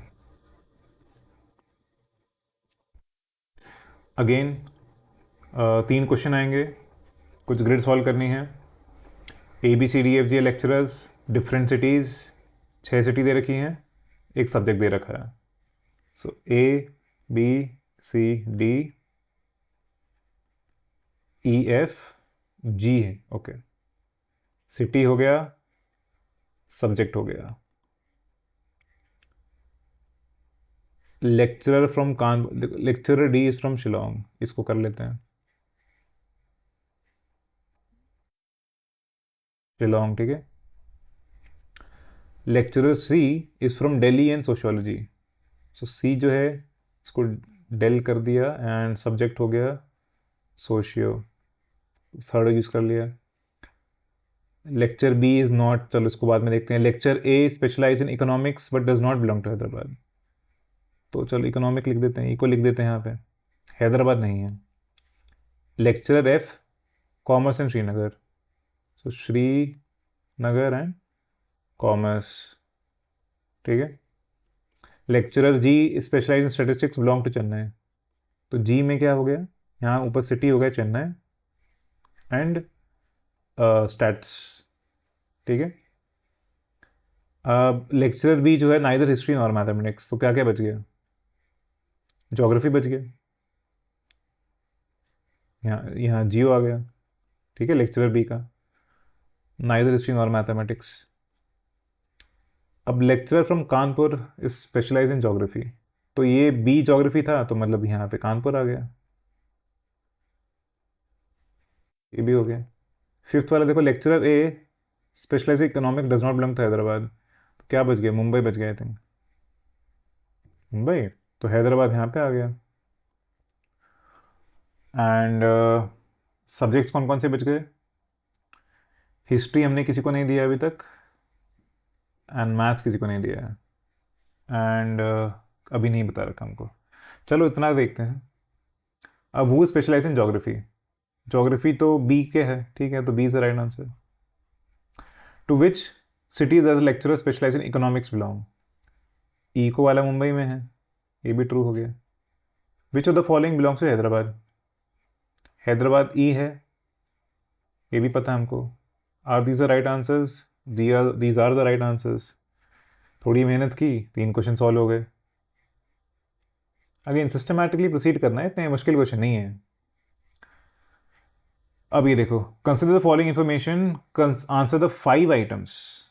5 question solve हो सकते हैं. चलो, पर्सन्स हैं, कुछ प्रोफेशन है, मैरिड स्टेटस है, ठीक है. सो पर्सन हो गया PQRSNT, प्रोफेशन हो गया एंड मैरिज. तो मैरिज किसके साथ है वो लिख देंगे, उनके पार्टनर का नाम लिख देंगे. सो देखो, group has 1 doctor, 1 lawyer, 1 artist. P and S are unmarried students. यहाँ पे कोई शादी नहीं है, यहाँ पे कुछ शादी नहीं है P और S की. T इज अ मैन, तो जेंडर भी लिख देते हैं. अगर पूछा बात हो रही है जेंडर की तो शायद ये भी पूछ लेंगे. तो ये मेल हो गया T. T is a man married to one of the other group members.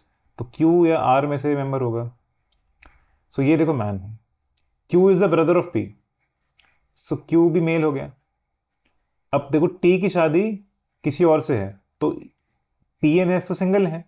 R देखो, Q is also male, so we assume that it's all opposite sex marriage.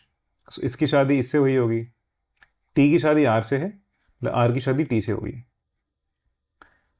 Okay. Q is the brother of P and is neither doctor. No, R is not doctor. अब देखिए, one doctor, one lawyer, one artist.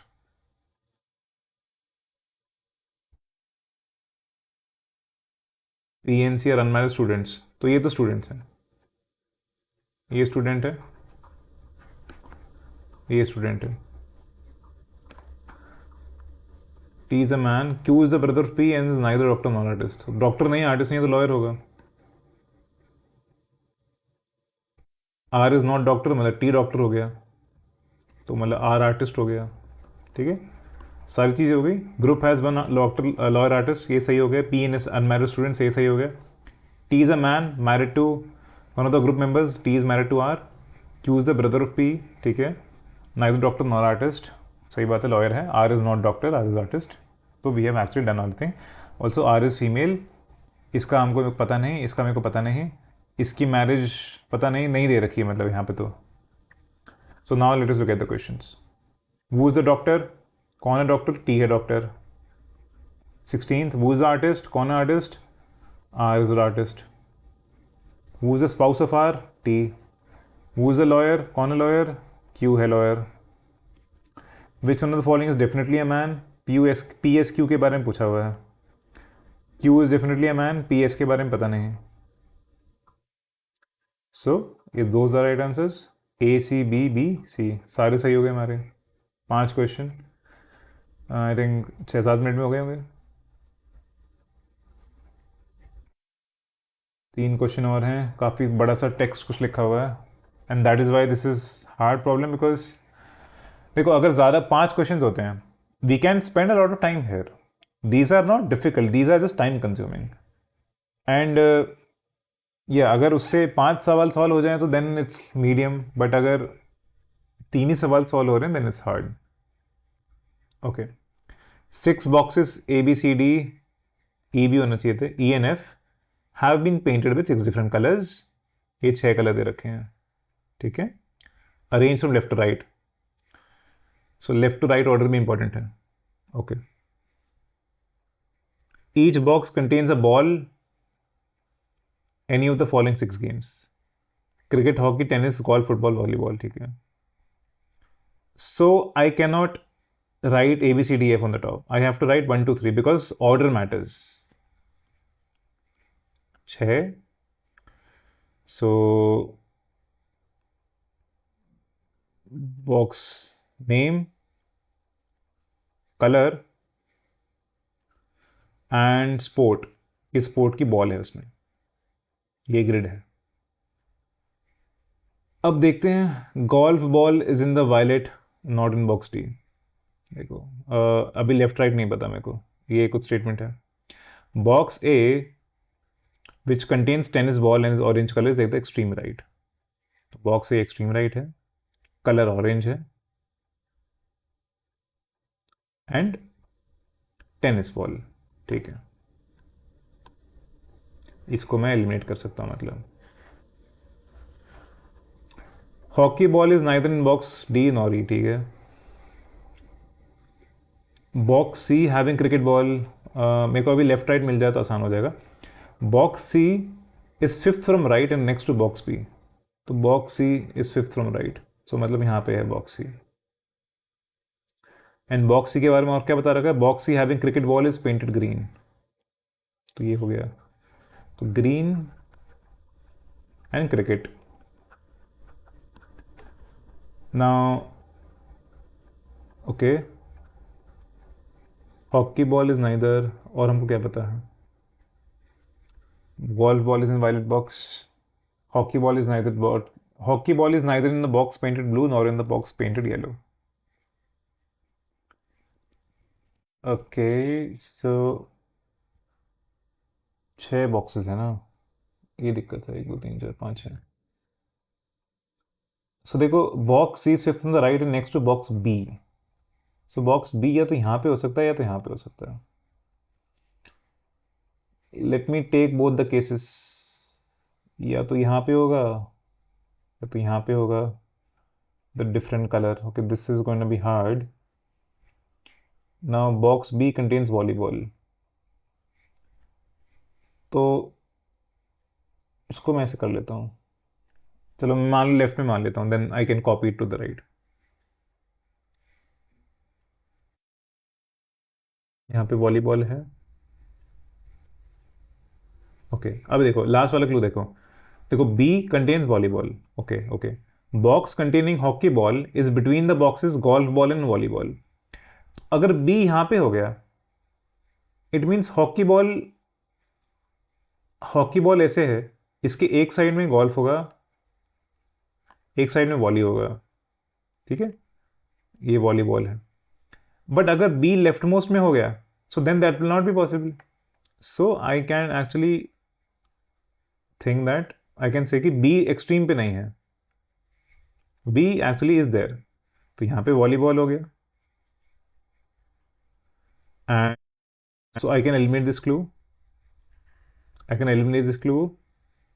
And box containing the hockey ball is between boxes containing golf ball and, तो यहाँ पे hockey आ जाएगा and यहाँ पे golf आ जाएगा. Okay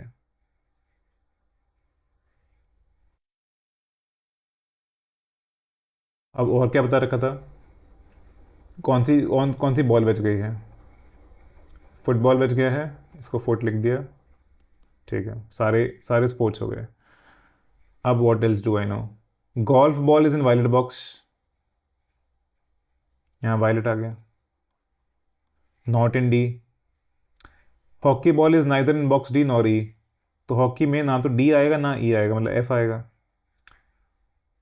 so this statement can be eliminated. और कुछ नहीं पता चला मेरे को. And golf ball is in violet box and not in the box D. तो मतलब डी यहाँ पर नहीं है तो डी यहाँ पर है. तो यहाँ पे क्या बच गया, ई बच गया. So first statement is also used. Hockey ball is neither in the box painted blue nor in the box painted yellow. तो यहाँ पे ना तो ब्लू आएगा ना येलो आएगा. तो कौन सा कलर बच गया, आई थिंक इंडिगो बच गया, राइट. या hockey ball is neither in the, अब देखिए बस दो चीज़ें रह गई कि कौन से कलर बच गए, blue and yellow. I think blue and yellow यहाँ पर कहाँ आएंगे ये नहीं पता मेरे को. Late me read it again. Golf ball is in the wild box not in box D. Box A which contains tennis ball. ठीक है, orange.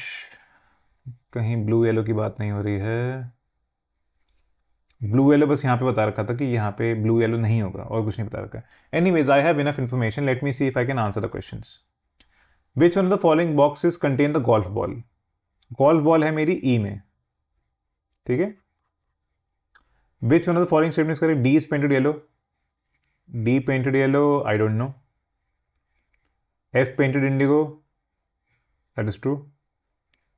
Be painted blue, I don't no. Okay so let me actually check this again कि ये मैं verify कर सकता हूँ क्या. Golf ball in white box and not in the box D.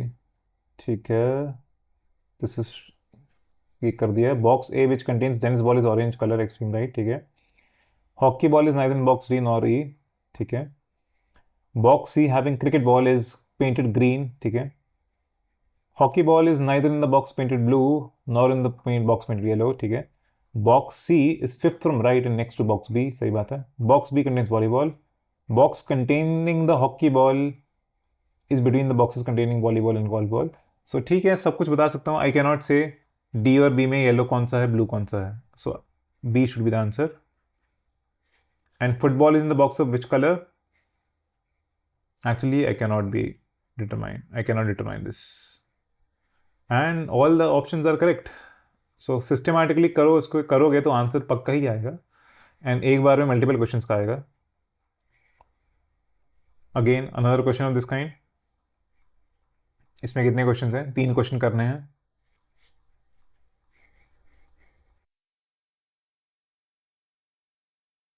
Okay, when 3 friends ABC met, it was found that each of them wore a outer garment of different color. ठीक है. In random order, garments are jacket, sweater, tie. Colors हो गए, surname हो गया. तो friend हो गया ABC. इनका सरनेम कुछ होगा, गारमेंट हो गया, एंड कुछ कलर हो गया, राइट? ये 3 चीज़ें हैं, garment, colour and surnames. Neither B nor Ribeiro wore a white shirt, इसको बाद में सोचते हैं। सी वोर अ टाई, ठीक है, तो ये सॉल्व हो गया। Singh's garment was not white, okay, Singh's garment was not white.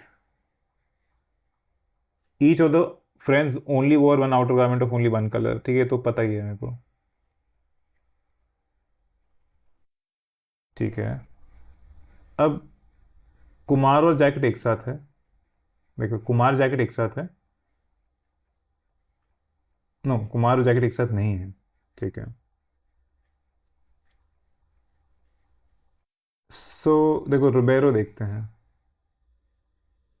अब इसमें थोड़ा एलिमिनेट करना पड़ेगा हमको। नाइदर बी नॉर रुबेरो वोर a white sweater, so I can assume कि शायद वाइट स्वेटर एक साथ है, देखो अच्छा वाइट स्वेटर एक साथ है, और तो ना तो यहाँ पे आएगा, वाइट स्वेटर यहाँ पे नहीं आ सकता, वाइट स्वेटर यहाँ पे नहीं आ सकता, तो मैं वाइट स्वेटर यहीं पे आएगा आई थिंक। देखो वाइट स्वेटर मतलब है, it's a combination, if white sweater is a combination, I know B के साथ नहीं है because I have been told, and वो सी के साथ भी नहीं होगा बिकॉज सी तो टाई पहना हुआ है, सो ऐसे मेरे को पता चल गया। सिंह का गारमेंट वॉज नॉट वाइट, सो मतलब सिंह का गारमेंट वॉज नॉट वाइट, तो मतलब ए नहीं हो सकता Singh, so A is not Singh, ठीक है, A is not Singh although I am Arvind Singh. B can be Singh, अब देखो I look at this again, neither B nor Ribeiro, it means शायद बी एंड रिबेरो अलग लोग हैं, मतलब बी इज नॉट रिबेरो, किसी और की बात हो रही होगी, राइट? एंड ए ने स्वेटर पहना है, नाइदर बी नॉर रिबेरो वोर वाइट स्वेटर, मतलब ए ने स्वेटर पहना था तो ए भी रिबेरो नहीं है, तो मतलब सी रिबेरो होगा। अगर सी रिबेरो है, ए सिंह नहीं है, तो बी सिंह होगा। थर्ड सरनेम क्या था? कुमार। अब अब देखो sings garment was not white, ठीक है सही बात है, अभी हम आगे सोचते हैं। Kumar does not wear a jacket, ये तो सही बात है, एक्चुअली तो जैकेट बच गया ना, तो जैकेट यहीं पे आएगा। Ribeiro does not like to wear the black colour, तो ब्लैक कलर यहाँ पे नहीं आएगा, तो यहाँ पे आएगा। और कौन सा कलर बच गया? Blue, blue tie black jacket, तो देखो सारे स्टेटमेंट सही हैं। सिंह का गारमेंट वाइट नहीं था, नाइदर बी नॉर रोबेरो वोर a white sweater, C wore a tie, Kumar does not wear a jacket, Ribeiro does not like to wear the black colour, and सब ने एक ही कलर पहना था, so we have actually solve everything. Now let's look, C का surname क्या है? Ribeiro. What is the colour of the tie? Blue. Who wore the sweater, white sweater पहना था किसने? ए ने पहना था। Are these options? These are the options. What is the colour of the tie? Why is this A? Let me check, मेरे ख्याल से तो गलत है ये, सो ये सही है एक्चुअली, ये ए नहीं होगा, ये बी होगा, वो उसमें मार्किंग में मैंने गलत कर दिया था, but actual answer is B, so we solve it correctly, A B A is the right answer. Okay, अगला क्वेश्चन देखिए, a question paper must have question on one of the 8 poets, ठीक है। First 4 belong to the medieval period while the rest are considered modern. Generally, modern poets figure in the question paper in alternate years. Generally, those who like H like G also. Okay. And those who like F like E also. Paper setter does not like to ask about F as he has written a book on F, but he likes F. Last year, the paper contained a question on A. Okay, देखो क्या है कि so this is not exactly, थोड़ा different है इसका pattern. सो मतलब last year, अब इसमें क्या बता रही, modern poets figure in the question paper in alternate years. So last year A के ऊपर क्वेश्चन था, सो अगर ए मॉडर्न या उल्टा पुराना पता चल जाए तो हमको कुछ समझ आ जाएगा. Those who like H like G also.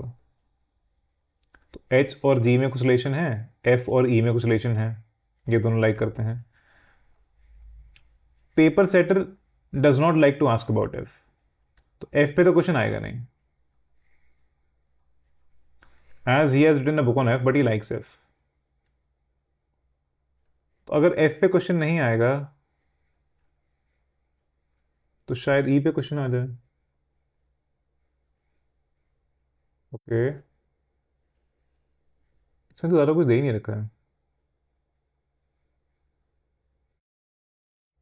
Question paper must have a question mark. तो देखो इनमें से एक पे क्वेश्चन होना चाहिए, सही बात है. First four belong to the middle period. तो ए बी सी डी मिडेबल है. ओके ओके, ये मिडेबल है. E F G H modern है. ठीक है. Modern poets figure in the question paper in alternate years. Okay, so last year A का आया था, तो लास्ट ईयर मिडिवल से क्वेश्चन आया था, तो इस साल मॉडर्न से क्वेश्चन आएगा, तो इस साल ई एफ जी एच से क्वेश्चन आएगा. Okay, now those who like H also like G and those who like F also like E. So paper setter F के बारे में नहीं पूछता है, बट पेपर सेटर एफ को लाइक करता है. अगर एफ को लाइक करता है तो ई को लाइक करता है, तो शायद वो ई पे क्वेश्चन पूछे. I mean that is the only thing I can conclude. C से तो नहीं पूछेगा बिकॉज सी तो मिडिवल है. एफ से नहीं पूछेगा, वी हैव बीन टोल्ड कि he does not like, he likes F but he will not ask, क्योंकि उसने किताब लिखी है उसमें, अपनी किताब से नहीं पूछेगा वो. ई और एच से पूछ सकता है. And we have been told कि एफ को लाइक करता है तो ई को भी लाइक करता है, तो आई कैन एज्यूम कि देखो वाई इज इंफॉर्मेशन गिवन, वो उसको लाइक करता है तो शायद वो पूछेगा उससे. So this is the most likely. Again this year's paper is most likely, so we are not sure but it feels like it should be B. और देखो वही आंसर आ गया. मैंने कुछ अलग सा अजीब सा लॉजिक तो नहीं अप्लाई किया, कॉमन सेंस अप्लाई की. So this was not exactly Einstein's puzzle actually. या बट ठीक है. Anyways, in a group of 6 women there are 4 dancers, 4 vocal musicians, 1 actress and 3 violinists. पहले तो नाम लिखना पड़ेगा. गिर गिरजीजा, वानाजा, we and Jalaja is there, Shailaja is there, and Tanuja is there, and Pooja is there. Okay, ये 6 नाम मेरे को दिखे हैं. अब Girija and Vanaja are among the violinists. ठीक है. सो वायलिन वायलिन फाइन, ये हो गया. देखो Jalaja and Shailaja do not play on the violin, so violin ये प्ले नहीं करेगी, ये प्ले नहीं करेगी, बट 3 वायलिनिस्ट हैं तो एक और होगा इनमें से. ठीक है. I don't, let's see. Shailaja and Tanuja are among the dancers. Dance and dance, 4 dancer होने चाहिए. ठीक है. Jalaja, Vanaja, Shailaja and Tanuja vocal musicians. तो Jalaja vocal, Vanaja, Shailaja is also a vocal and Tanuja is also a vocal. Okay, ये 4 वोकलिस्ट हो गए. अब इनमें से 2 वायलिनिस्ट हैं. ठीक है. ये चारों वोकल म्यूजिशियंस हो गए एंड 2 वायलिनिस्ट हैं. सो जलाजा शैलजा तो वायलिनिस्ट नहीं होंगे क्योंकि एक्स लगा दिया हमने. And Vanaja is also a violinist, so this means Tanuja is also a violinist. So this is used. This is used. If Pooja is an actress, who among the following is certainly a dancer and a violinist? ये हो गया, तनुजा हो गया ना, violin भी हो गया, dance भी हो गया. सो ओके फाइन, हमने सॉल्व कर दिया. इतना टफ नहीं था वैसे, कंफ्यूजिंग सा था बस. इसमें एक्स्ट्रा इन्फॉर्मेशन है, लाइक फॉर एग्जांपल 4 डांसर्स, हमको चारों निकालने की जरूरत ही नहीं है. 4 वोकल बता ही दिया, 1 एक्ट्रेस बता दिया, 3 violinist you could figure out. And so dancers कितनी यूज थी भी नहीं हमें. लाइक we just know कि these two are dancers and we know कि Tanuja is a violinist, so we can figure out that Tanuja is the right answer. एक और आएगा, इसमें 3 क्वेश्चंस हैं, ठीक है. Read the passage. A B C are members of family. उनके कुछ प्रोफेशन हैं. And A the engineer is married to lady. जज is married to the lawyer. F the draughtsman is the son of. Okay, ठीक है. इसमें एक तो लोग हैं,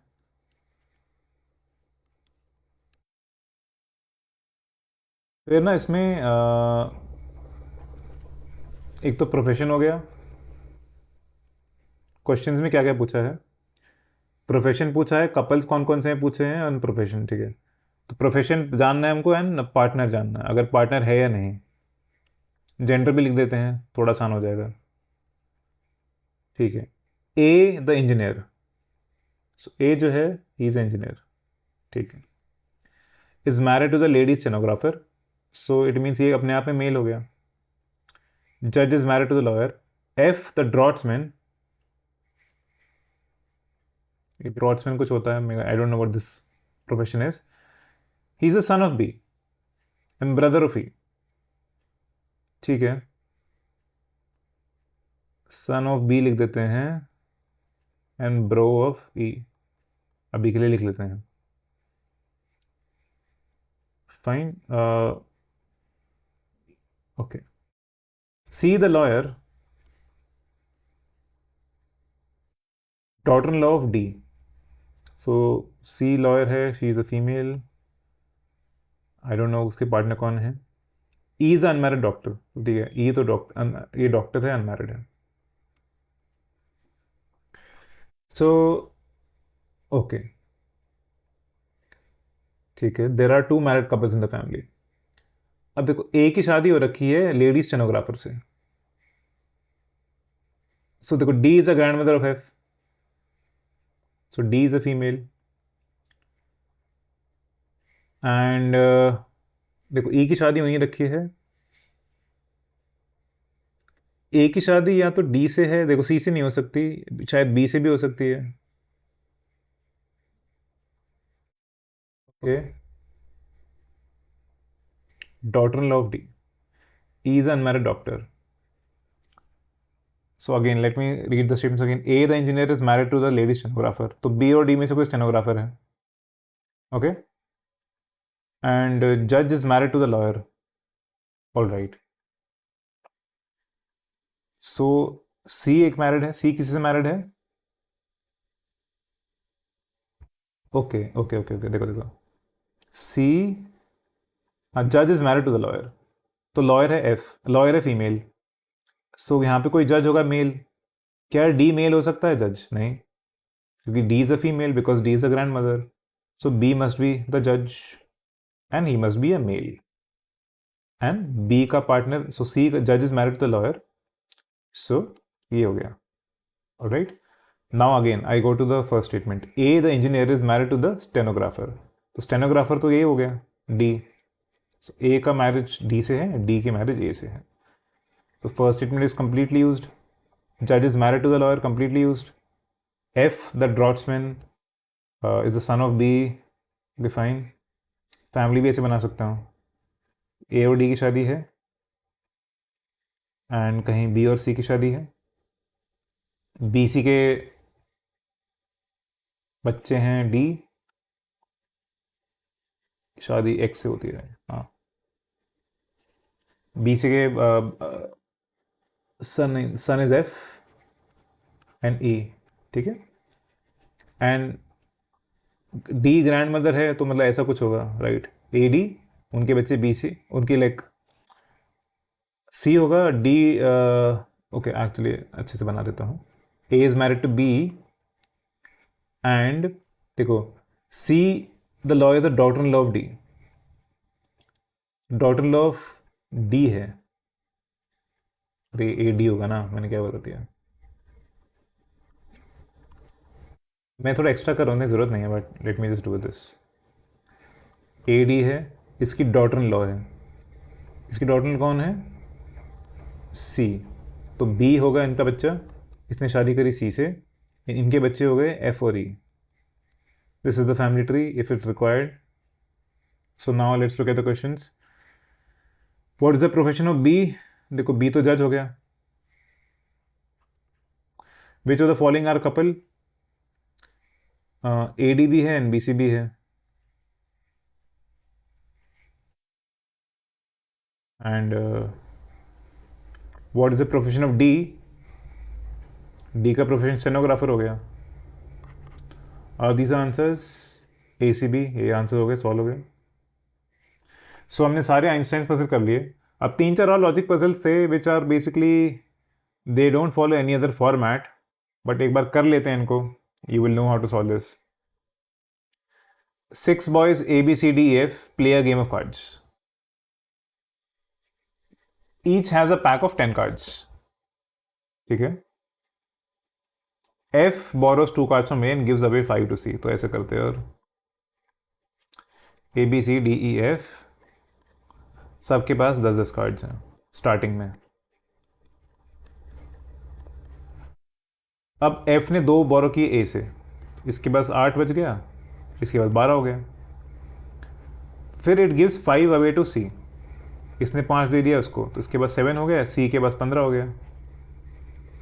वो in turn gives 3 to B. इसने B को 3 दे दिया, तो उसके पास 12 हो गए, इसके पास 13 हो गए. While B gives 6 to D.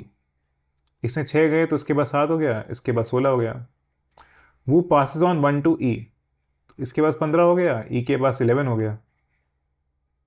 Number of cards possessed by D and E is equal to the cards possessed by. तो देखो D और E के पास कितने हो गए? 26.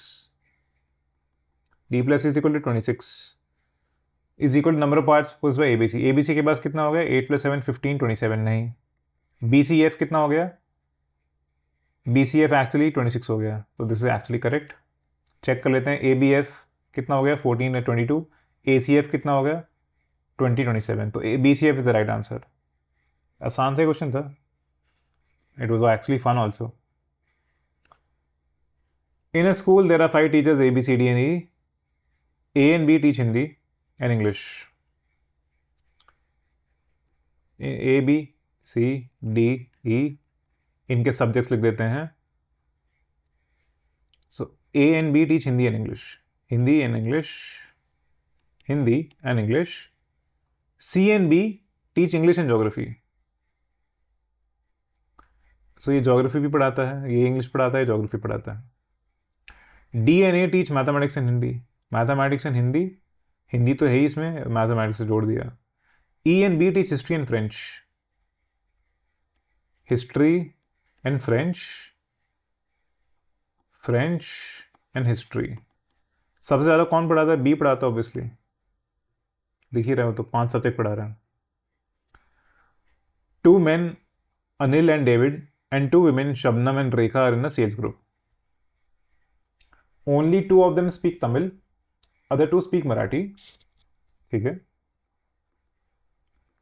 Anil, David, Shabnam and Rekha. ठीक है, ये लोग हो गए. जेंडर हो गया male, male, male, female and female. ठीक है. लैंग्वेज पता नहीं, 2 तमिल है, 2 मराठी हैं. Only 1 man and 1 women can drive a car. Shabnam speaks Marathi. ठीक है. Shabnam is Marathi and Anil speaks Tamil. Okay. Both Rekha and David can drive. It means इसके पास कार है, इसके पास कार है. रेखा एंड डेविड के पास, उनके बाकी के पास नहीं होगी. 1 man 1 woman can drive a car. ये भी सही हो गया. 2 can speak Tamil. ओके. 2 के पास मराठी होगा. ठीक है. Which of the following statement? Both the Tamil speakers can drive a car. नहीं, एक तमिल और एक मराठी रहेगा ना. वी डोंट नो कि डेविड रेखा में से कौन तमिल कौन Marathi, but one of them has to be Tamil, one of them has to be Marathi. We don't know this. Both the Marathi speakers can drive a car. This also not true. Both of those who can drive a car speak Marathi. नहीं. One of those who can drive a car speaks Tamil. हाँ, ये सही है. So D is the right answer. Actually, this could be 2 stars only. इतना मुश्किल नहीं था ये. Yeah, 2 star बोल सकते हैं इसको. Okay, letters L, M, N, O, P, Q, R, S, and T in their order are substituted by 9 integers, but not in that order. ठीक है.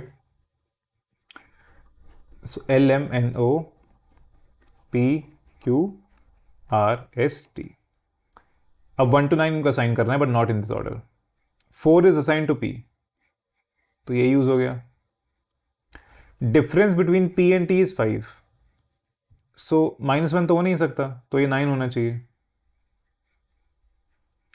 Difference between N and T is 3, so N 6 होना चाहिए. What is integer assign to N? 6 ही होगा. कितना आसान तो question था ये.